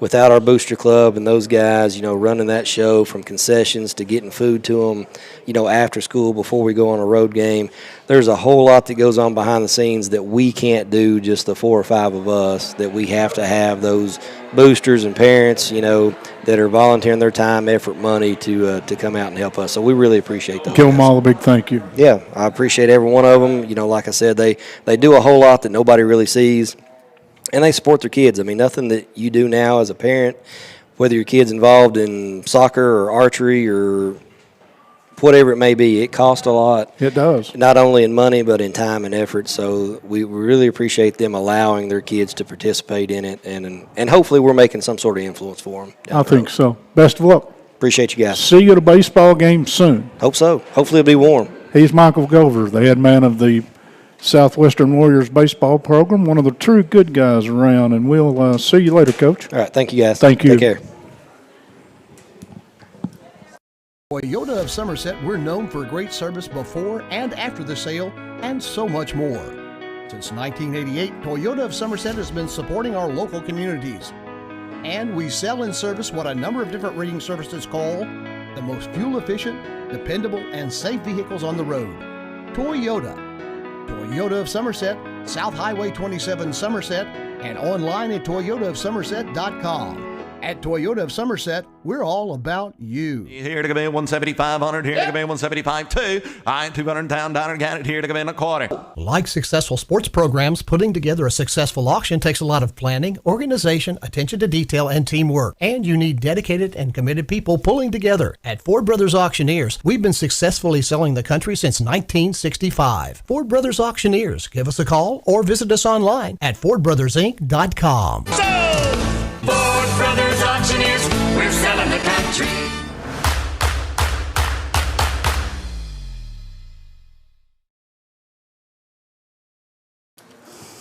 Looks like we're back on the air. Bob Boone once again now joined by Jeff Murphy, head coach of the Somerset Lady Briar Jumpers. First of all, Coach, thank you for taking time out of your busy schedule to come by here to Buffalo Wings and Rings and checking us out. And it's always a pleasure to sit down and chat a little softball with you. Oh yeah, it's a great time of the year. It is indeed, I mean, and the weather's starting to change, so we thank appreciate goodness. You. I Since know you all decided what you liked playing in the snow. Is that what it is? Yeah, you start the season early. Yeah, and these last couple of days have been pretty rough. I can only imagine, and I'm glad that you got to be out there in Yeah. it. But anyway, we kind of decided we'd wait for a little warmer day Yeah, or no two doubt, to get out no there. doubt about But Coach, first of all, last year a fantastic season. You ended up with a 22-win season. That's good by anybody's measure.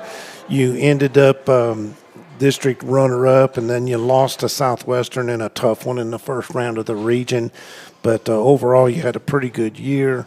Do you look back at last year and try to find things in that you can build on for this upcoming season? Oh yeah, I mean we got 6 returning starters from that team, you know, and we try to make sure that we're trying to get better. I mean, we got to make sure we're trying to get better every day. And those 3 seniors we lost, those were big 3 seniors that we're trying to replace. You know, Carly Kane, Maddie Lynn, and Kaylee Bartley. Yes, sir. Yes, and, sir. of course, Carly Kane, you lost your pitcher. Mm-hmm. You know, and I know talking earlier with Coach Dalton at Southwestern, he said, you know, that you and him are in the same boat trying to find a regular everyday kind of pitcher coming into this season. How's that going so far? Well, we have 2 that we can put out there. We've got Addie White. She's a freshman. She's thrown some good innings for us.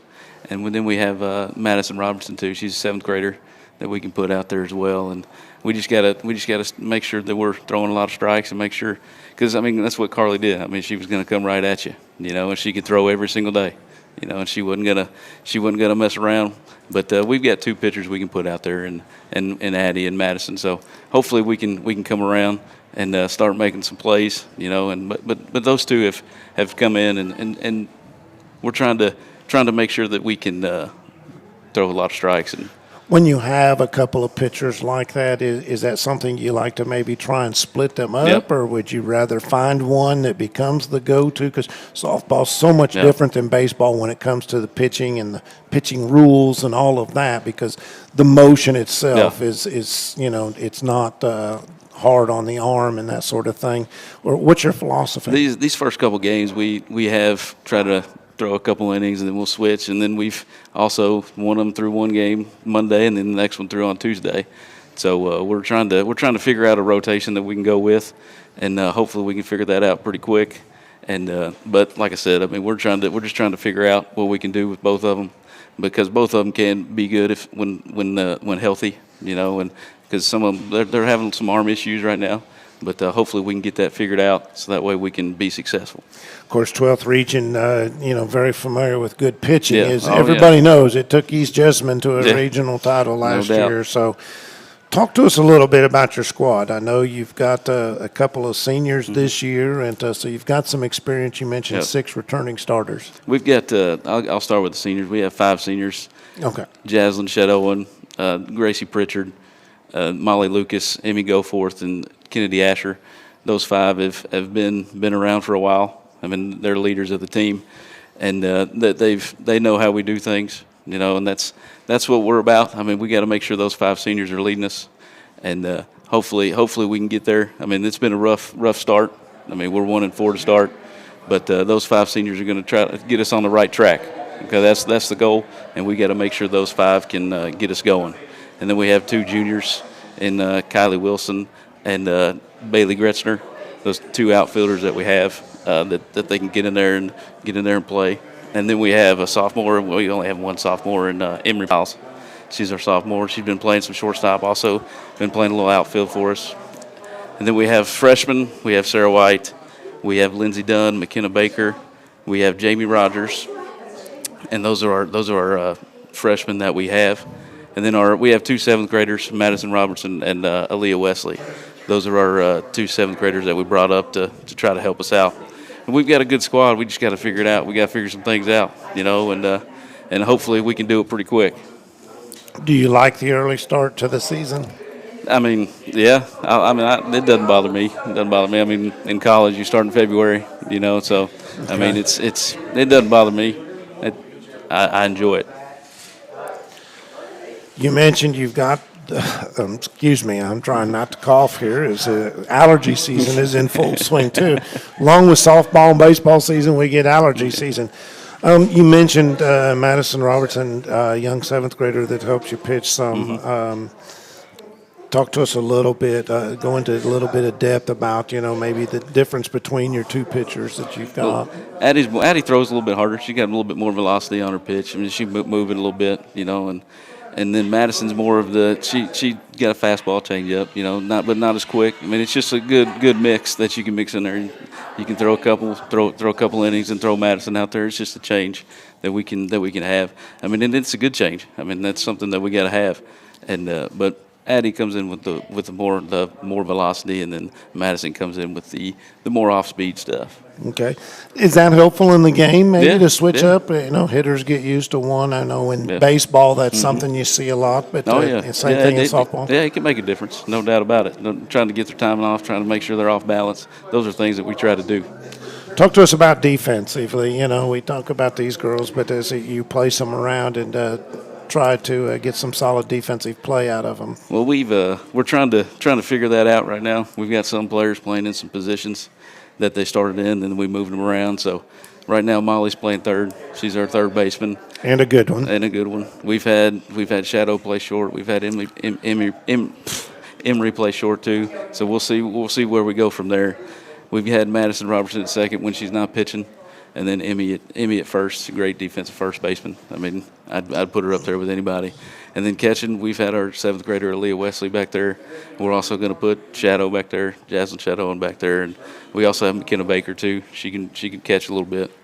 And then in the outfield, we've had Emery's been out there as well. We've had Kennedy Asher. We've had Sarah White's out there. She played infield for us last year. We moved her to the outfield this year.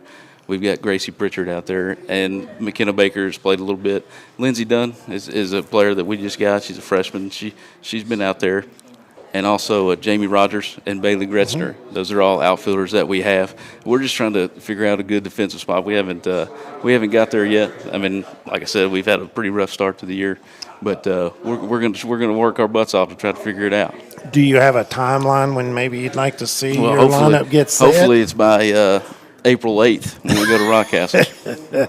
First district game of the year. Of course, Rockcastle, pretty good squad last year, district champions, and then knocked off Pulaski County in the region, and in the district, kept them from the region. They bring back a fairly decent squad as well. They do, yes, sir. We just got to. That's our goal. We got to try to figure it out by that date, and hopefully we got 2 weeks to do it, and we got plenty of games to figure it out and a lot of practice time. So we'll do our best to get it figured out. 47th district softball, pretty tough competition, top to bottom. Yeah, it's good competition. I mean, Pulaski. I mean, they're always up there, and then you have Rock.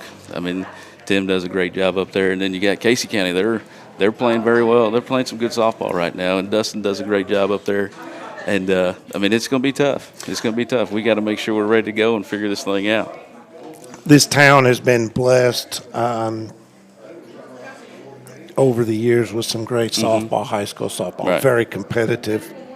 I remember the transition from slow pitch. My daughter was actually part of the first fast pitch team at Southwestern High School. She was part of that transition. So that tells you it's been a long time ago because my daughter's really getting old now. But anyway, if you enjoy the game, softball's a great sport, and I love it because, it's a fast game. The action is always intense. But, want to encourage fans to come out, and what a venue you have there. At Somerset High School on campus there, to have that field and be able to play in that facility. Talk to us a little bit about who kind of makes those things possible besides yourself, of course. We're very grateful to have the facility we have. I mean, the central office over there, Mr. Lively and everybody over there that's involved, I mean, they've done a phenomenal job in getting us those facilities. And the maintenance crew over there, Ron Dixon, they also help us out tremendously in getting things fixed and things like that. And then, Nathan Adcock mows our grass, does a great job. And really, we don't have to do any work to the infield besides put some rubber pellets down, So that's pretty nice. You guys have it. Let's talk a little bit about the turf infield. How do the girls like it? Do you like it? No, I love it. What are the feeling? It's a lifesaver for me. Don't have to put all the chalk down, the paint down, and all that every game. So it's nice just to be able to walk out there and just play. And all you got to do is put some bases down and get ready to go. And it's a great thing. I mean, we're very grateful for that, and it's going to be more common here. I'm pretty sure a lot of schools around here will start getting it. I think they're finding that maintenance costs is so much easier to maintain. But I only have one complaint about your facility, is when we're in the press box, they have that doggone grill just down below the window, and all that delicious burger smell and everything, it wafts up into the press box, and that gets a little bit aggravating knowing we can't run down and grab something in between innings. But no, it's a great venue, and I want to encourage folks to come out there and check it out. Talk to us a little bit. I know you don't do this all by yourself. I know you've got some great folks helping you. Well, I'll start with Dave Dorsey. He works with our pitchers. I mean, he's been doing it for forever, for a while, and he does a great job. He does a great job with our pitchers. And then we got Jordan Adcock. She helps us. I mean, she just had a baby, so she's here and there. But she does a great job when she's there. Well, babies at Somerset softball are not unusual. That's are right. They? I mean, you've got a couple that have grown up there as well. That's right. And then Olivia Ulrich, she helps us out. She works with outfielders and catchers.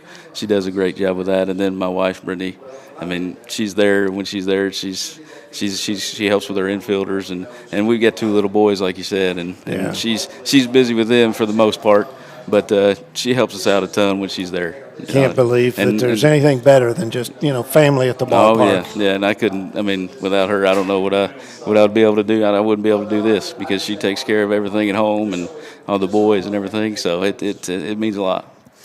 Coach, your schedule, you mentioned you start district play in a couple of weeks, getting ready for that. What is your philosophy when you try to set a schedule for an upcoming season? Well, we try to make sure that we get some good competition early in the year so we can make sure that we're ready for that. I mean, that's a big thing. We got to get ready for those tough games. Like you said, I mean, the 47th district is one of the toughest districts in the region, and we got to make sure we're ready. I mean, Russell County was a good squad. Mercer County, that game was postponed since our basketball team was playing. Wayne County, West Jessam's one of the top teams in the 12th region, I believe. I mean, they're a great team. Lincoln County, we didn't play very well that game. And then South Laurel, that's another good team. I mean, they're young, but they're good. And then you go on from there. We've got a couple more good teams that we're going to play before our district starts up. And that's a big thing. We like to make sure, like I said, we front load our schedule with some good competition so we're ready for that. You've also got a special tournament coming up here this weekend. Yes. Talk to us about that. Yes, we got the Bigelow tournament coming up on Saturday. Big tournament. It's a great benefits, a great cause to goes to the Bigelow scholarship that we have that we give to them, and it's a great. We got 8 teams coming. It's a phenomenal tournament, and like I said, it goes for a great cause, and it's good softball. I mean, there's a bunch of good teams coming. So hopefully we get a bunch of people out Including there. some local schools. Yes, all 3 local schools are there, and then we've got Bath County, we've got Madison Southern, Henry Clay, George Rogers Clark, who else? And who else is there? I can't remember who else. That's all right, but but there's 18. Bath County's coming. Bath County, Okay. sorry, but there's a few good teams. So we're going to make sure that it's going to be ran right, and we make sure it's good for every team that And comes that in. is to be played Saturday. this coming Saturday. All right. Yes, so this coming hopefully Saturday. good weather. Get yes, on it's out supposed there. to be. and, It's supposed to be 60 degrees, I think. So we should be good to go. No rain, which we can handle a little bit of rain, but hopefully the rain stays away. All right, it is a great facility. The other thing that it's kind of unique, the lawn chairs all the way around Yeah. the outfield. Oh, You've yeah. got Yeah. what we might call bleacher creatures, but you got a couple sets of bleachers out there. Yeah. But bring the lawn chairs, sit Yeah. out there, Oh, and yeah. enjoy. Yeah, and, there's all kinds of great views out there to watch the game, and it just come out support the Bigelows. I mean, they had a tragic accident that happened, so hopefully people come out and support that. And you said that the proceeds to this go Yes, to the the scholarship fund scholarship. in her memory. Yes, sir. Of course, Brindley was an outstanding Oh, yeah, softball heck of a player player. at Somerset, and then went on later to play at the University of Kentucky. Yes, so, yes. yeah, One check of the- that out this weekend. One of the best to put on the Somerset jersey in all sports. I mean, Indeed. she played soccer, basketball, and softball. And so. was a beloved Yes. classmate, teammate, Yes, oh, yeah. everybody. Yeah, so. All right, well, very good. We got just a couple of minutes here. Mm-hmm. Anything else that you'd like to share before we wrap things up? I mean, I'm just hope we can get this thing rolling in the right direction. I mean, that we're like I said, it's been a rough first of the 5 games. We're 1-4, but hopefully we can get it figured out and get this thing rolling in the right direction. All right, Coach. Which I believe we will. We got a good group of girls. We're just got to keep fighting, keep digging through it. You know, we got to keep fighting. Well, I'm looking forward to coming out there and watching your girls play. It's always fun and exciting to get to Somerset and watch the Lady Briar Jumpers. We're going to cut out a little early and bring in Mike Kerr because your Okay. counterpart's playing baseball Yes, tonight. he is. I don't know what got over him, but I guess they had a scheduling conflict. Yeah. But so we're going to do that. There was a schedule, something Somerset boys baseball, but Mike Kerr's going to come in. We're going unless you want to sit in, you can talk for whatever. Phil. And, yeah, all right, sounds good. But I coached all them boys in middle school baseball, so. all right, Coach Jeff Murphy of the Somerset Briar Jumpers, and be sure and check it out this Saturday Yes. at what's affectionately known as the Hole. Yes. Used to be the varsity baseball field. Old guys like Mike Kerr played there at one time, and but now they've renovated it. It's a fantastic softball facility, and if you got nothing better to do Saturday, grab a lawn chair or head that way and enjoy some quality high school softball with the Briar Jumpers hosting the Brindley Bigelow Classic out there. Coach, Thank you, sir. I We can't appreciate wait it. to see you, and Yes, sir. it won't be long. That's We'll be right. out there to help cover the Somerset Lady Briar Jumpers. So we're going to take a time out, and then when we come back, Mike Kerr's going to join us, and we're going to talk Somerset High School baseball on Lake Cumberland Sports. Toyota of Somerset, we're known for great service before and after the sale, and so much more. Since 1988, Toyota of Somerset has been supporting our local communities. And we sell and service what a number of different rating services call the most fuel-efficient, dependable, and safe vehicles on the road. Toyota. Toyota of Somerset, South Highway 27 Somerset, and online at toyotaofsomerset.com. At Toyota of Somerset, we're all about you. Here to come in 175-100, here to come in 175-2. I 200 down, got it here to come in a quarter. Like successful sports programs, putting together a successful auction takes a lot of planning, organization, attention to detail, and teamwork. And you need dedicated and committed people pulling together. At Ford Brothers Auctioneers, we've been successfully selling the country since 1965. Ford Brothers Auctioneers. Give us a call or visit us online at FordBrothersInc.com. Ford Brothers Auctioneers, we're selling the country.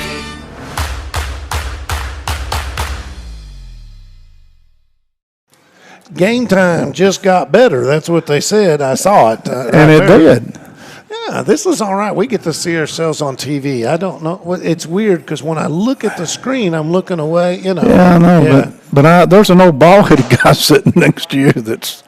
Anyway, Bob, how are you? I'm good. Are you having fun tonight? I am. I've had a great time and enjoyed being with the coaches. I guess we should maybe explain what you and I are doing right now.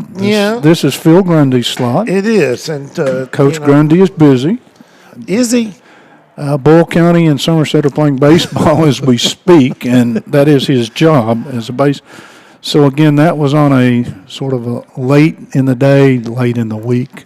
I heard, rumor has it. Rumor? Now, I don't know. I was talking to management earlier, and, there was something about a rider contract that he sent over because since being elected to the high school baseball coaches Hall of Fame. It probably is. He wanted some sort of show-up fee? Yeah. But, I guess, when you make the Hall of Fame, hey, let me say this, and I mean it from the bottom of my heart. It wouldn't surprise me to find out that was the truth. Coach Grundy, wherever you're at, I hope you watch this at some time because the shots we take are from the heart. We really mean it. Somerset's baseball team, Bob, going into this season, has got, as was the situation with Kent Mayfield at Pulaski County, they got a stable full of arms. They have got a pitching staff that, again, I think one of their biggest problems is going to be to find enough innings for all these guys to get their work in because if you think about it, Cole Grundy is legitimate, high 80s type, big kid, going to get stronger. Collier White is going to play at the next level. He's got one of them throw it from somewhere other than anywhere anybody's arm slot ever existed things, and the ball doesn't want to go straight, and he's hard to hit. And then they've got 2 or 3 other young men that are just at the top of the shelf. And I think it wouldn't surprise me to see them play a whole lot of low-scoring baseball games this year. When I talked to Coach Grundy before we got here, not tonight, he said that they've got to find a way to produce runs. They've got to find a way to be productive at bat, and he thinks they can. But, again, that's kind of the broad picture of what I've been able to glean from the Somerset program. Let's talk about pitching just a little bit, right, because, we talk with our softball coaches, and pitching, it's important in both the game of softball and baseball, but it's a different animal in each of those. 2 totally different sports when it comes to pitching. One, softball, there's no innings limit. There's no, arms don't get tired.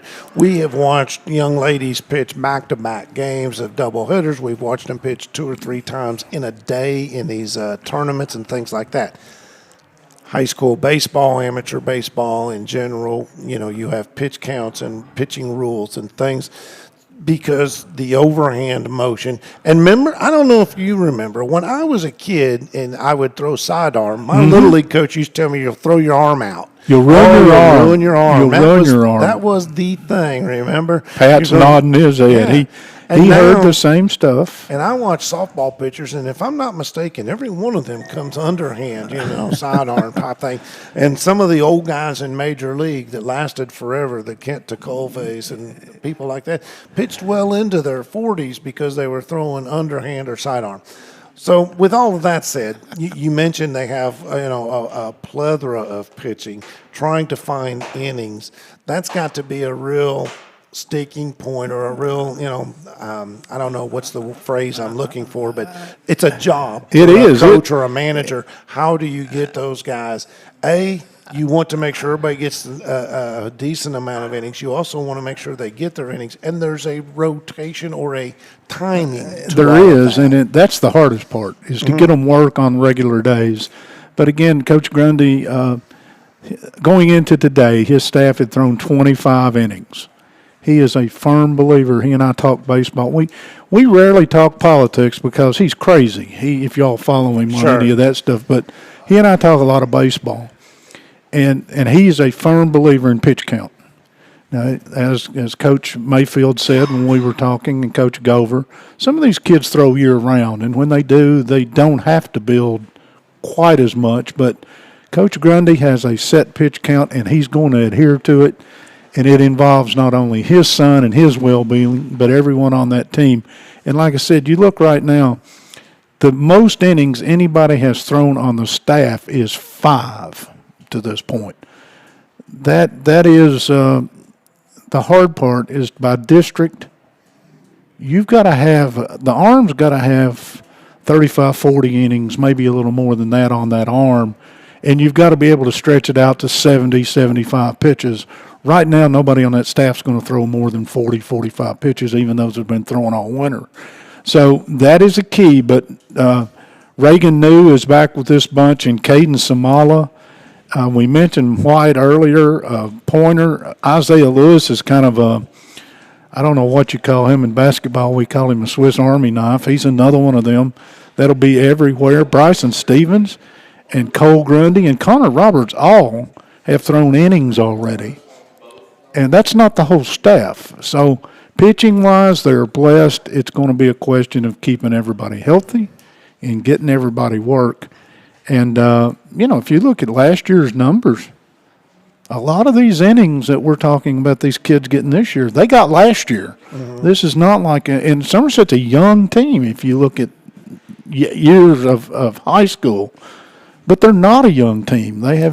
We've been seeing a lot of these kids since their freshman season being run out there. So once again, you've got an interesting situation for Phil Grundy.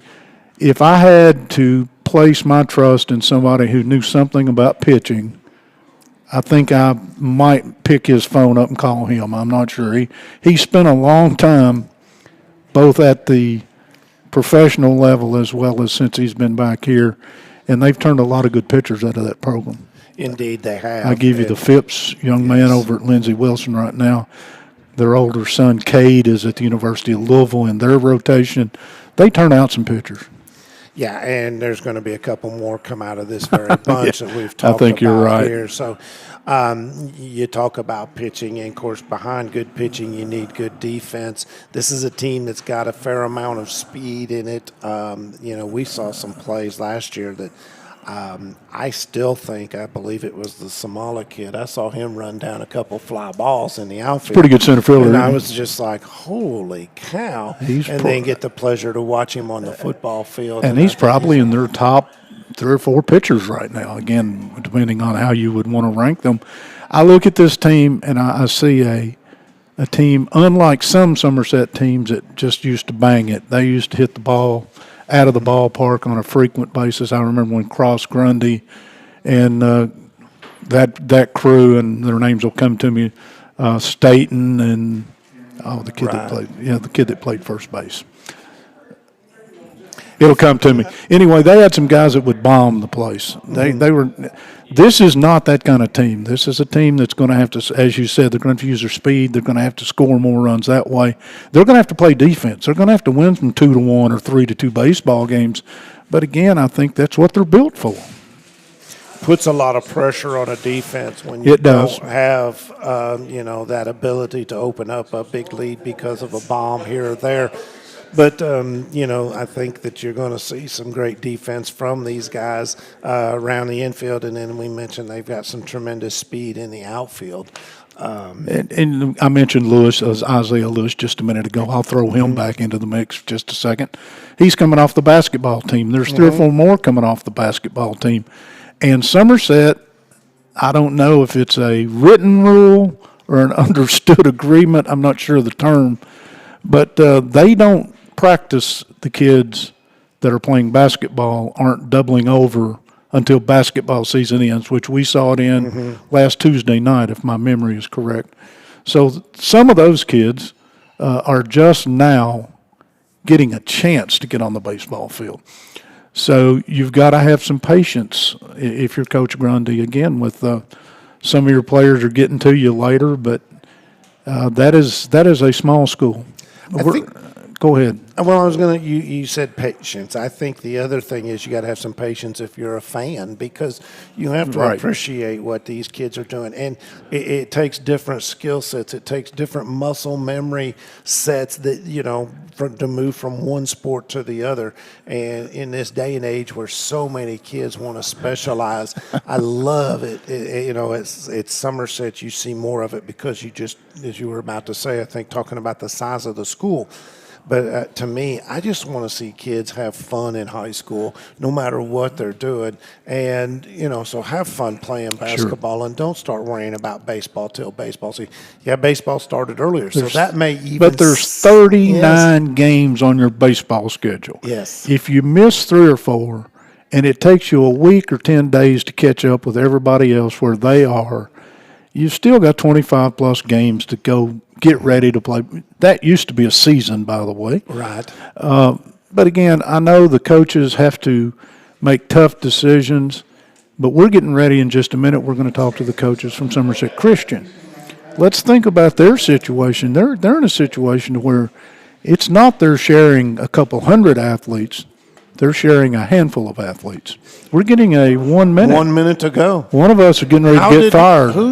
One of us talked a lot. Probably me. Both of us. No, probably me. Oh, it's all right. We, I'll we've give you a both been chance. known to, but we've got Somerset Christian coming in here, you said, but I don't know if we got everybody listed on this roster. We No, talked I'm a lot sure we about, didn't. And we do apologize, but just want to make sure that we know that, I'm going to go through the roster because you mentioned real quick Right. was Connor Vanderplug, Kanan Sizemore and Griffin Lloyd. Already we've mentioned a couple of kids that pitch. Cole Grundy pitches, and then, Caden Samala, just an all-around terrific athlete. You got Bryson Stevens. You got Blake Abbott. Reagan New is just, coming on, and he looks to be a force throwing the football. Holy cow. The baseball. Lofton Spall is another junior member of this team. And a couple of sophomores in Joseph Pointer, Michael Coffey. You mentioned Isaiah Lewis, Brody Dalton, Carson Ryan, Jesse Hampton, a senior member of this ball club, Connor Roberts, Collier White, another kid that's come over, and multi-sport player, Luke Stringer. I got Kyle Bell and Braxton Wheeler listed as well. Pretty good squad, and you said they're young, but they're.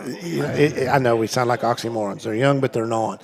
They got a lot of experience. Yeah, they have a lot of experience. We're going to get out of the way. That's a patchwork job we did on Somerset. It's no disrespect to Somerset. It's just the way the schedule got reflopped. And Coach Grundy, the first chance I get, will let you correct most of what Bob and I said. How about that? Sounds like a winner to me. All right, see you. We're going to step out and take a break. We'll be back after this. Toyota of Somerset, we're known for great service before and after the sale, and so much more. Since 1988, Toyota of Somerset has been supporting our local communities. And we sell and service what a number of different rating services call the most fuel-efficient, dependable, and safe vehicles on the road. Toyota. Toyota of Somerset, South Highway 27 Somerset, and online at toyotaofsomerset.com. At Toyota of Somerset, we're all about you. Here to come in 175-100, here to come in 175-2. I 200 down, got it here to come in a quarter. Like successful sports programs, putting together a successful auction takes a lot of planning, organization, attention to detail, and teamwork. And you need dedicated and committed people pulling together. At Ford Brothers Auctioneers, we've been successfully selling the country since 1965. Ford Brothers Auctioneers. Give us a call or visit us online at FordBrothersInc.com. Ford Brothers Auctioneers, we're selling the country.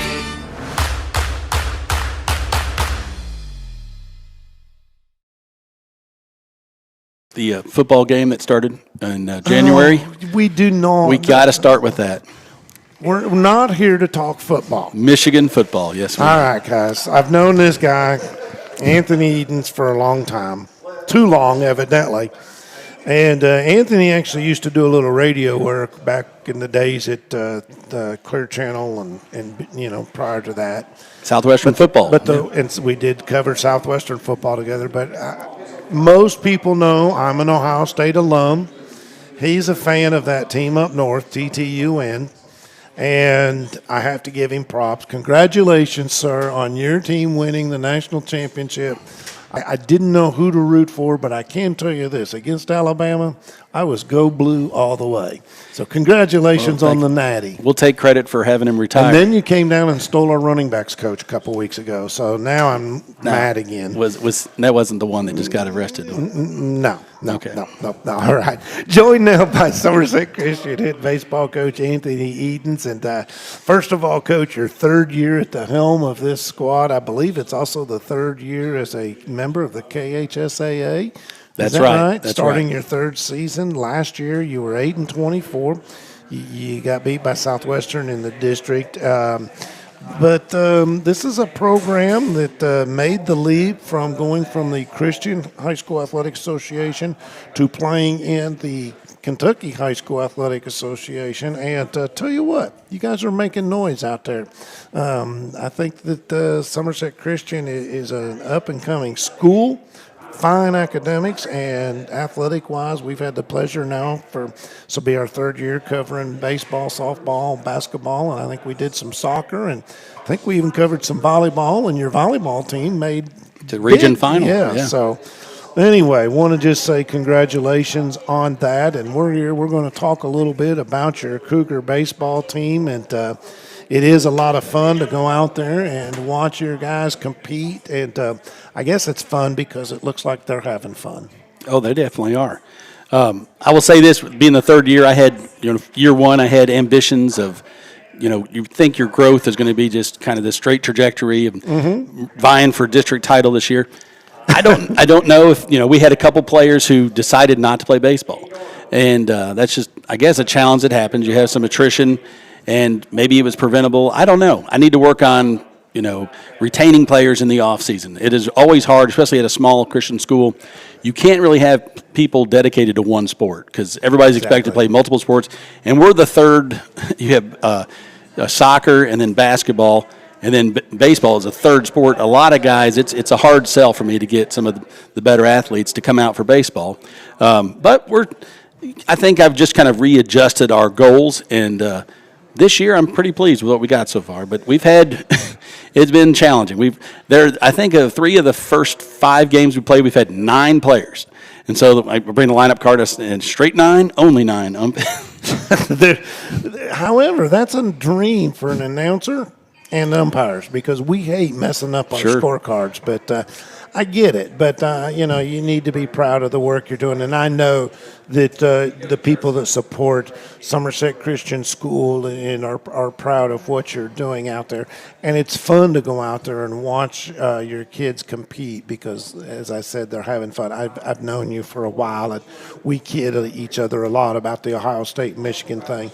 But I understand your passion for watching these kids grow, not just as ball players, but more importantly as just human beings, as citizens of our community.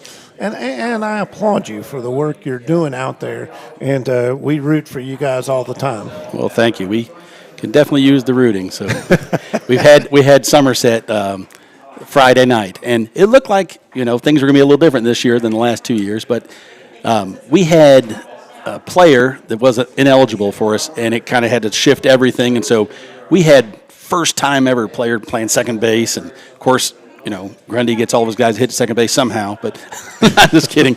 But errors, and then poor Shadrack's having to pitch. And by the time you give those guys Somerset, those guys are well coached. A third time through the lineup, they were just cracking every other pitch. You're turning your head to the outfield watching that thing go. I get it. So, but now we're back to our part of our schedule where we're more evenly matched. And last night was example of that against Pineville, fun, enjoyable, competitive match, and we won. So I think the mindset of our players.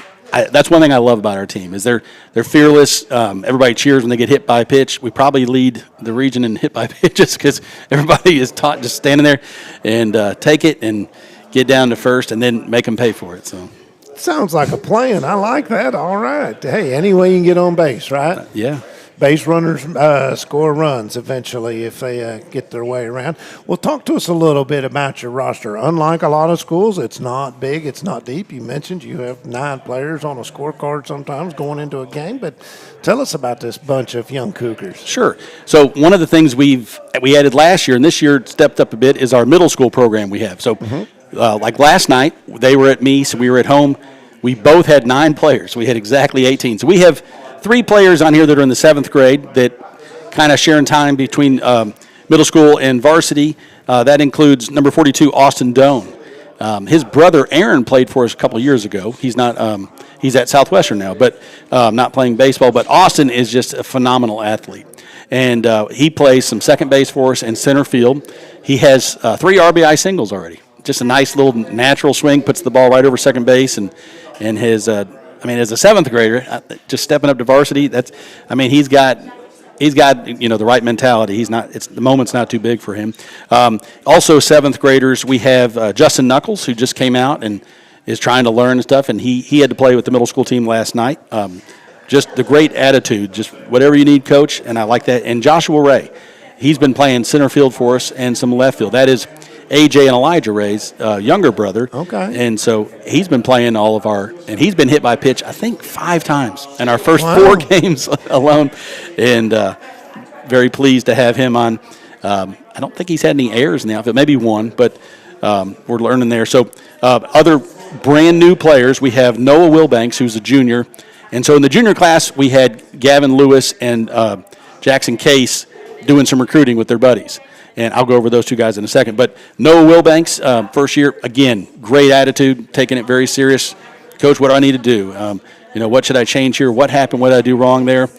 He's been playing in right field for us, and he made contact a couple times last night, which is very encouraging because, playing varsity baseball at that age, the first time guys throwing 70 miles an hour, some of them throwing right at your head, it's not an easy thing to pick up.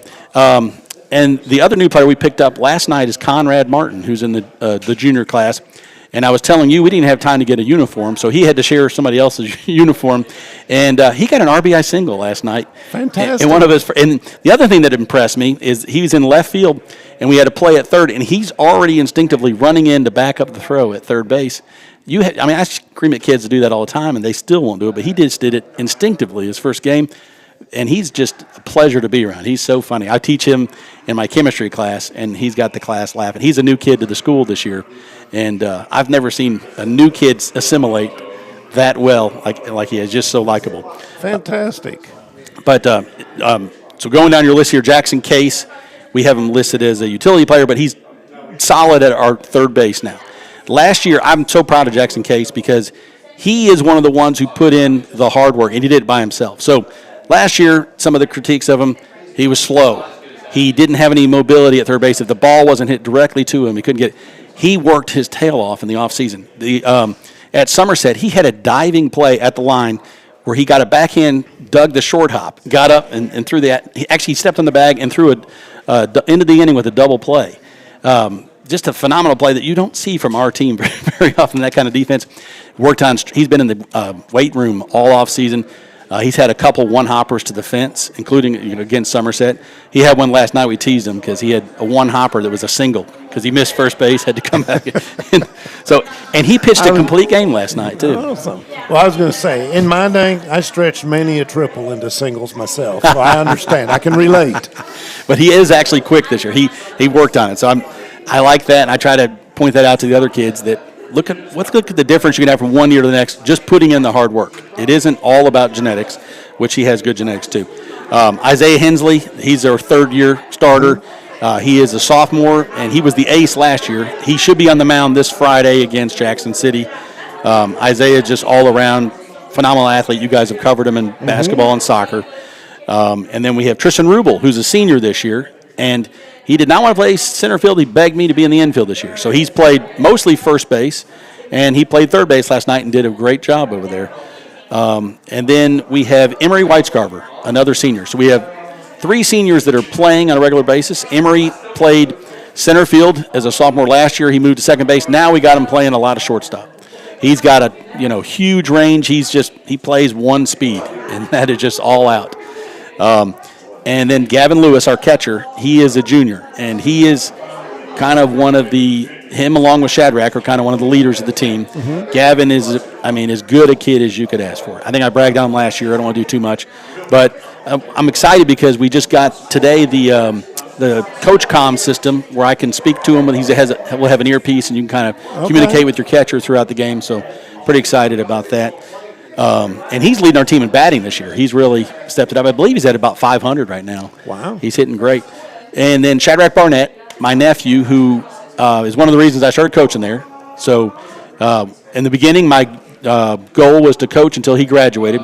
And, you do these on a contract with your wife on a basis. So she's agreed to, while I'm at the school teaching, might as well keep coaching. So my youngest daughter is a freshman, so that's a couple more possible seasons there. But Shadrack's a senior year.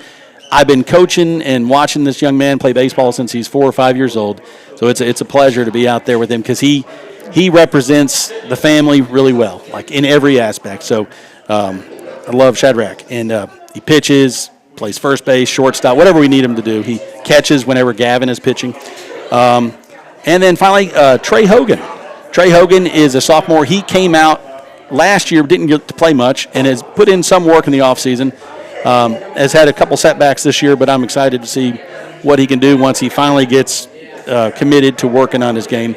That's my favorite thing about coaching, is taking raw, just a young man, and then seeing him play, baseball. Some of my best memories in Little League is taking a kid who, now Trey has some athleticism, but seeing kids who have no athleticism, hitting a home run later after working with this kid in the cage for 1,000, 2,000 pitches, working with off the tee and everything, and then him hitting that home run and seeing what that does for his self-esteem. That's what, to me, one of the best things about coaching is. Indeed, and I can tell you have so much enthusiasm, and that's what makes it a pleasure as an announcer. We don't have the pressure of, making decisions and winning games and all of that. We just get to go up there and really be fans and watch, and I love to watch coaches coach. That's always been a favorite thing of mine, and it's fun to watch you. You don't do it all by yourself. You've got some folks that help you. Tell us about that. Okay, well, I was so thankful. I didn't even know. Last year I had Adam Case, was Jackson's dad, help me out. Phenomenal assistant. He had to take on a new job, so his availability, plus his other son Daniel, plays at Southwestern, and it's his senior year.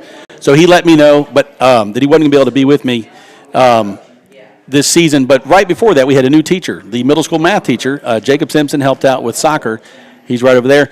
And I'm telling you, he didn't know a ton about baseball, but if you couldn't ask for a better assistant. He is whatever you need. He's there early. He's late. Anything I ask him to do, he jumps on it with great attitude, just humble. And I mean, that's the kind of guy. It's an answer to prayers, because you got to have assistants. And right now it's just he and I.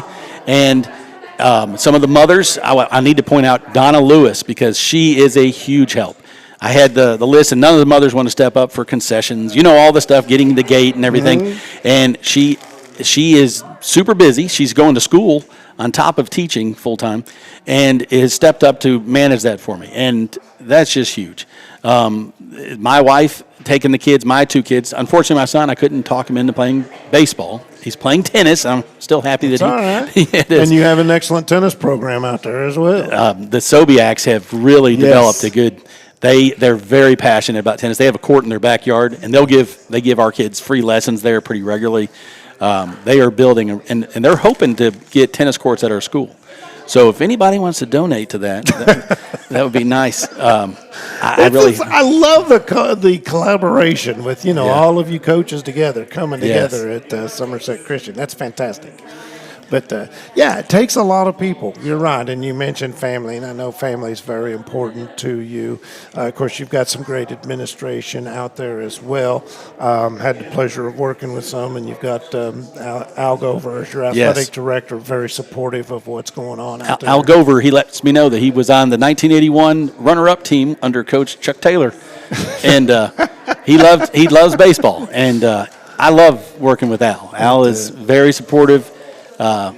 His demeanor, I don't know if he's different when he's with his basketball team in the locker room, but around me, he's always just calm, and He's always trying to help us the best he can with We've covered a few basketball games this year, and it's been a real treat with him being there. And, of course, he's always been helpful to us when we come out to cover your games, and we appreciate that. Anybody else? You got a minute or so before we wrap up? Anybody else you want to give a shout-out to or say hello to? Well, shout-out to Ethan Brainerd, who is a senior he's on the roster. He hasn't played much. He hasn't played any, but that's kind of by his choice. But he is one of those guys that's just whatever I need. So he's been running the Game Changer app for us for the statistics and stuff. And he's supposed to be getting us a heater in the locker or in the dugout because the other night it's like a little cold. I know it is a little cold this time of year, and just kind of fun to have around. Also, Ethan Warren is a guy who mows our field for us, and he has a little lawn mowing business on the side. And he agreed to cut it really cheap for us this year, and so he stripes it nice. When we hosted district last year, he had it looking. It looked good. It represented the school well, and something you can be proud of for what we were dealing with, the resources we were dealing with. I was very pleased, and I thought we, did pretty well for what we could offer. Well, we want to say thank you to always being open to Lake Cumberland sports. We love to come out there and cover. We boast a little bit that we got the most complete coverage in the whole region, or the whole Pulaski County area. We're the only one that covers all 4 high schools. So anyway, we appreciate it. Looking forward to coming out and checking out a few ball games. And folks, if you're out and about, why not? It's a great venue and a great place to watch a ball game and support our young kids today and support our coaches too, because I know what it takes for you guys to do all that you do. Yes, I should point out we had a sponsor. I've forgotten the name of the sponsor. But we did have a generous sponsor this year, donated. We put a wall in behind home plate, and we're able to get a lot of the training equipment we needed and the uniforms based on this sponsorship. So fantastic. All of our sponsors. I'll tell you what, you let us know when we come out. I will. And we will make sure that they get the props as well. He's Anthony Edens, head coach of the Somerset Christian High School Cougars, and we're going to step out and come up. We're going to hear from the softball side from out there at SCS. We'll be back after this. Toyota of Somerset, we're known for great service before and after the sale, and so much more. Since 1988, Toyota of Somerset has been supporting our local communities. And we sell and service what a number of different rating services call the most fuel-efficient, dependable, and safe vehicles on the road. Toyota. Toyota of Somerset, South Highway 27 Somerset, and online at toyotaofsomerset.com. At Toyota of Somerset, we're all about you. Here to come in 175-100, here to come in 175-2. I 200 down, again, here to come in a quarter. Like successful sports programs, putting together a successful auction takes a lot of planning, organization, attention to detail, and teamwork. And you need dedicated and committed people pulling together. At Ford Brothers Auctioneers, we've been successfully selling the country since 1965. Ford Brothers Auctioneers. Give us a call or visit us online at FordBrothersInc.com. Ford Brothers Auctioneers, we're selling the country.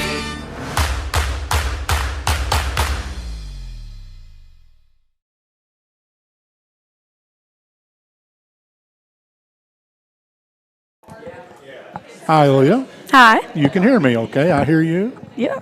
And welcome back to Buffalo Wings and Rings, as we are pleased to be joined by, I guess, one of the coaching staff of the Lady Cougars, as Leah Edens. Good to see you.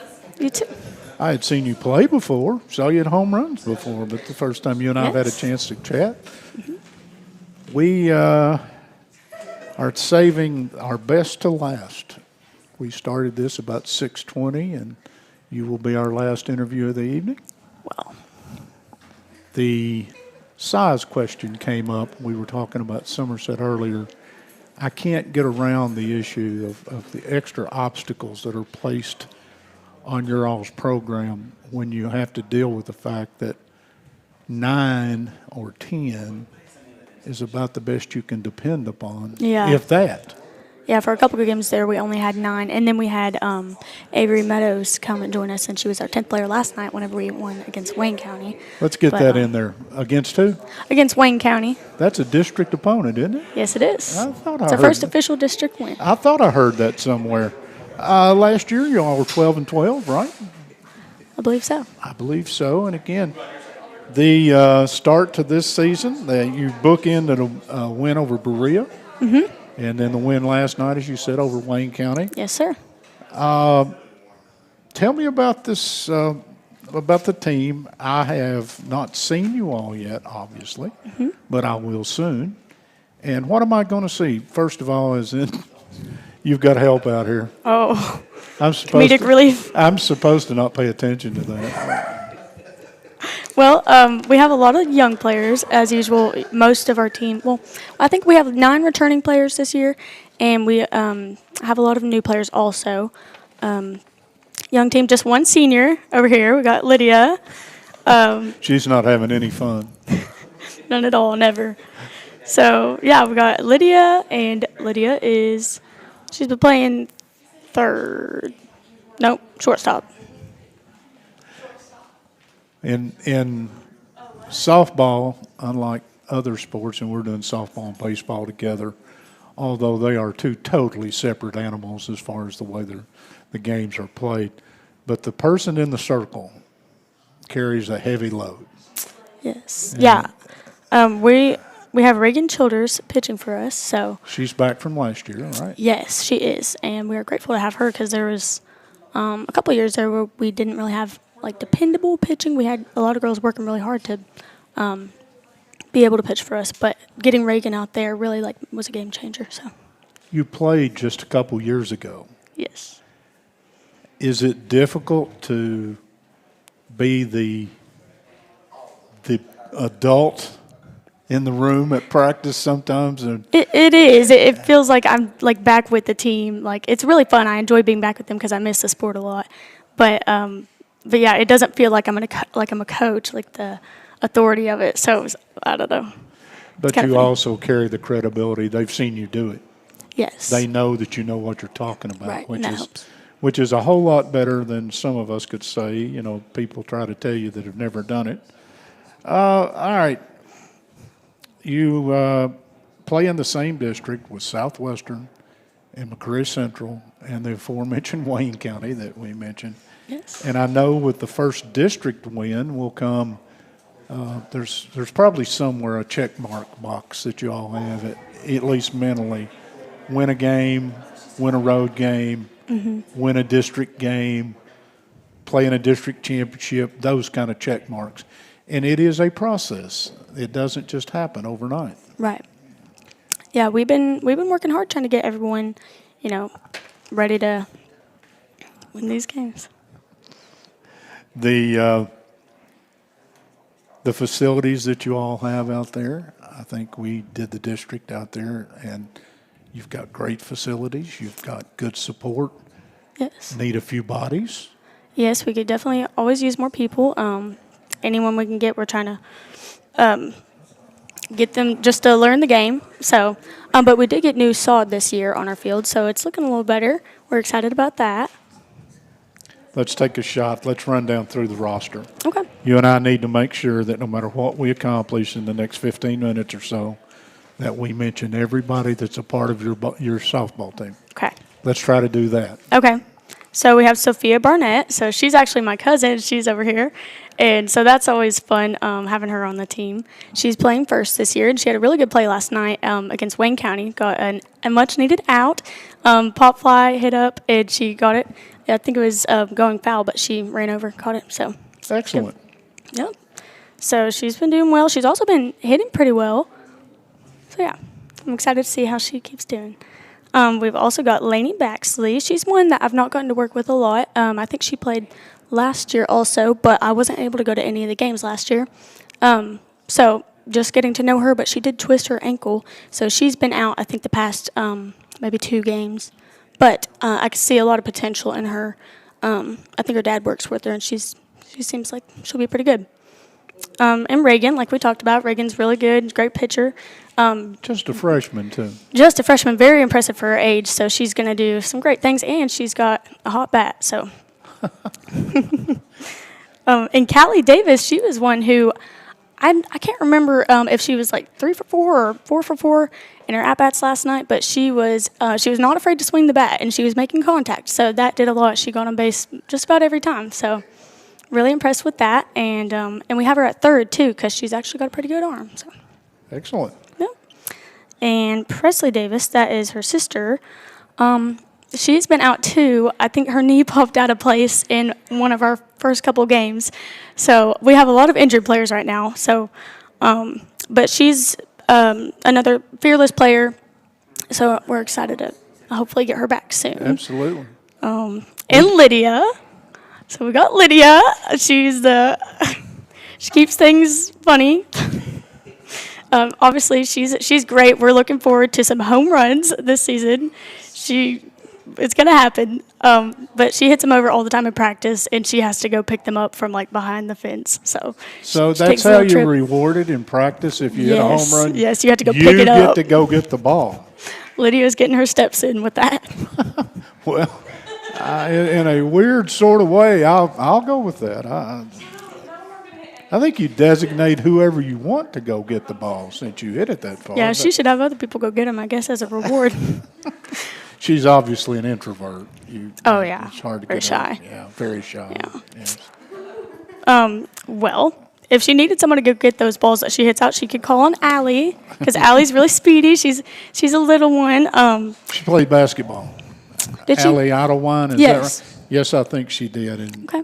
maybe she didn't, but She might have. I think she played some volleyball, too. I know. maybe it was volley. No, it was volleyball. Yes, it was. Okay, volleyball. When Yeah. we covered them, because she came out there and I thought, wow, she's tiny. But she's grown some. She was definitely into it. Yeah. Yeah. Yeah, she's good. So I know that she was fast. I was trying to work with her in the outfield some, but she also got injured. She was trying to catch a pop fly, and it tipped off a glove, hit her in the nose, so she's got a broken nose, so she's out also. That's like number 3 or something. So you're going to change your all's nickname to MASH 4077, right? That's going to be. Yeah. Y'all are a MASH unit, right? You know what that is?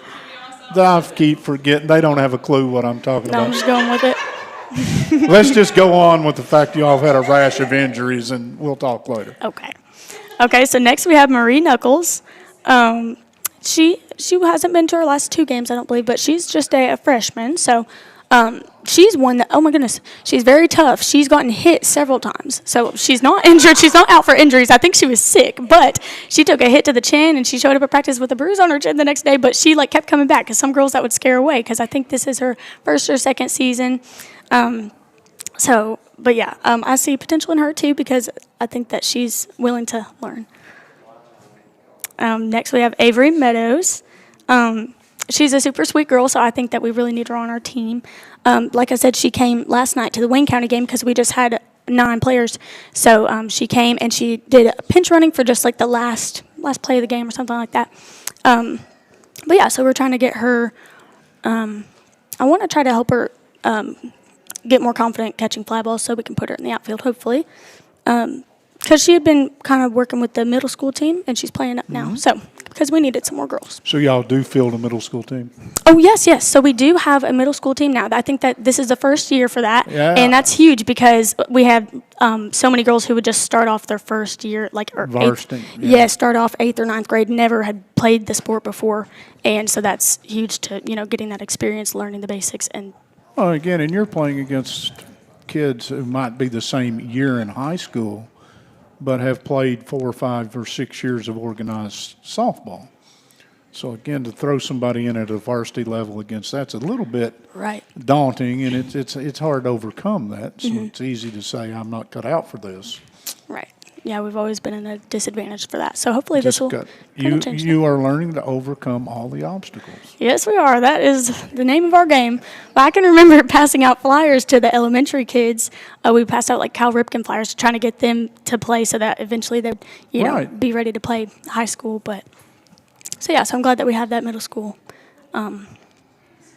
now.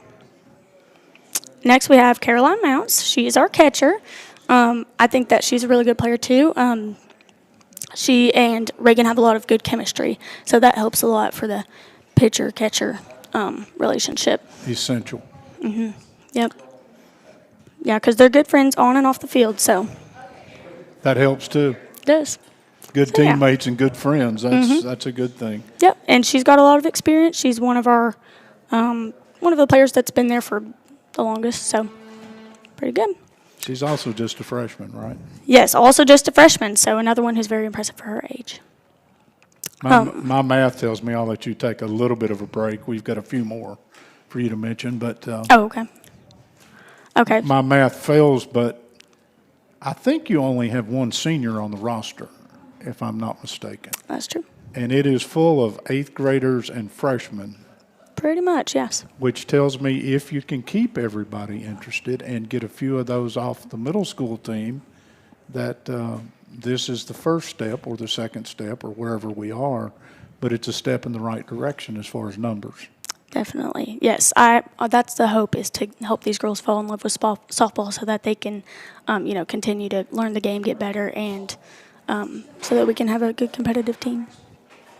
I can give you old man memories when softball was first put back into play in this area. There was a group over at South Laurel, and they were dominant, and they just made it a spectacle almost when you played them. And then North Laurel became a 500-pound gorilla, and it was about to kill, I think, softball at a lot of places because you had aspirations, couldn't be to get out of the district, go on. And fortunately, the schools that stuck with it have now built their programs, and the KHSA put them in a different region, which is okay too. But it made it to where softball survived. And then you had fast pitch, and you had slow pitch, and some schools played each. And you had two separate sports running parallel, and it became hard to follow. So again, I think you guys are in the growing phase. Anything we can do to help, to encourage, we're 100% on board. We'll do what we can to help you. We appreciate that. Let's get the other names in here before I forget, because I haven't asked. I didn't ask Pat how much time we had. We're good. Okay. So the next one is Asa New. This is the first season that she's played, I believe. This is the first that I've gotten to work with her. She's a 7th grader. So I think last year we had a co-ed baseball team, I guess. I didn't even know about that. Taking that break because I graduated in 22 and then just coming back this season. I've missed a lot, I feel like, but I'm glad to be back. Anyways, so I think that she was on that co-ed baseball team, so I know that she got some experience from there because I could tell that she had played before. So I think that she has a lot of potential, and I'd heard that she played maybe in Burnside or something before that too. Excellent. So, but she looks like a natural softball player and will probably be really good as she keeps developing. So next is Rayleigh Nichols, and I think that she's another one who is, her dad's working with her. Her dad is the middle school coach. So he's been working with her and her sister, and she's doing better hitting the ball.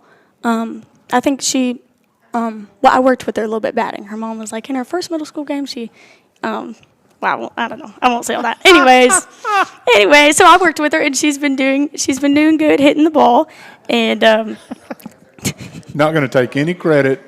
No, I'm not taking any credit, but Right. I mean, we did have a lesson, and then she And hit it the helped. ball. And it almost- helped. Yes. Okay. So anyways, but yeah, I think that she's one too that isn't afraid of the ball. So that's big for younger players. It is. Is that all of us? We got 2 more. All right. 2 more. Okay, so next we have Sayla Shikatano. She's also my cousin, and she is playing center field, which is where I used to play. And she also played volleyball. Yeah, she was a Because beast. I had to ask someone the first game we did out there how to pronounce Chicatano.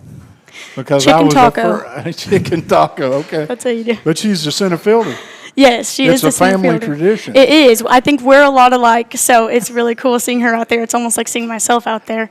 But I've loved being able to work with her because she's fearless. She, like I said, reminds me a lot of myself. She's fast. She can get out there, get the ball. She's very aggressive, and that's a fun part about softball.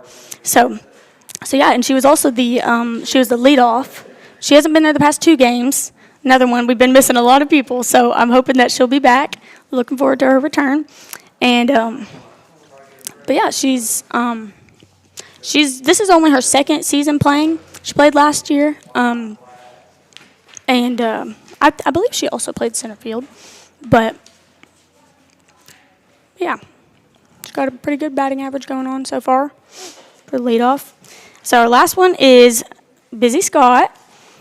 She's right over here. She's also out right now because she broke her finger. I believe that happened maybe sliding into second or third, and it kind of like got jammed in the base or the girl's foot. And Yes.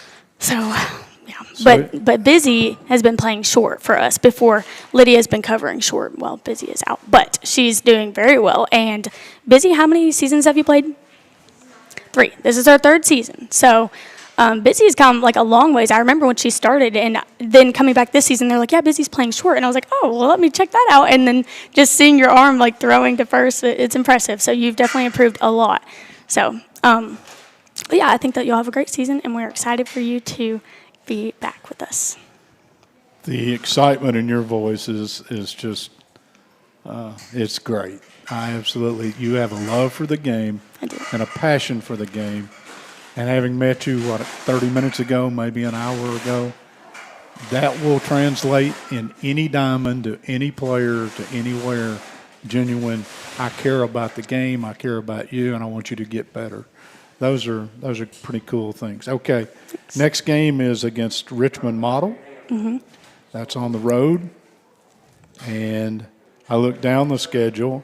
Obviously, you have the district opponents in Casey County and in McCreary Central, and our good friends from Wayne County. By the way, you all beat them last night, didn't you? Yes, we did. We've got listeners down there tonight and a lot of good friends, and I probably just trying to rub it in. I probably will pay for those, but anyway, Southwestern and McCreary Central.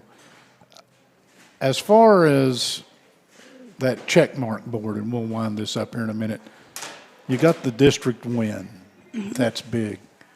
Aspirations of playing for a district championship, to be in that, maybe get to the point to where you're not in the 1-4 game, but you're in the 2-3 game, and maybe, is that too far-fetched, or is that dreaming, or? I don't know. I mean, we're going to keep working hard and see what we can do. That's the right answer, is you're going to keep working hard. Yep.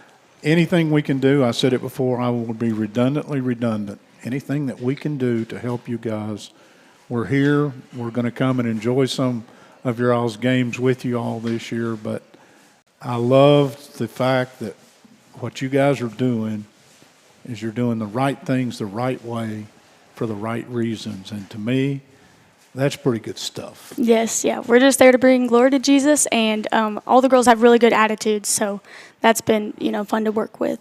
That and the fact they get injured a lot. They get injured and they keep on smiling. I'm only kidding about that part. Aaliyah, it is a pleasure to have met you again. You too. I think Sandy Kiddick is the official. Is she? Yes, she is the head coach. Yes. I think I will not know her when I see her. So your obligation is when we come to do your game, you introduce me to your coach. I will. I bet you'll love her. She's very, very optimistic too. For everyone associated with Somerset Christian, for Aaliyah Edens, thank you and best of luck this year. We'll be following you. All right. We are going to bring this to a close. We are at Wings and Rings. This has been our annual look at high school baseball and softball. He said basketball, didn't he? And we thank you for joining us. If you're out and about, there's no better place to go. Buffalo Wings and Rings, they've got all the TVs scattered all over the place. You can watch about any game that you might have any interest in. Great food, good people. Come out and support them. Don't forget, Lake Cumberland Sports will begin. Something fell off the wall, or will?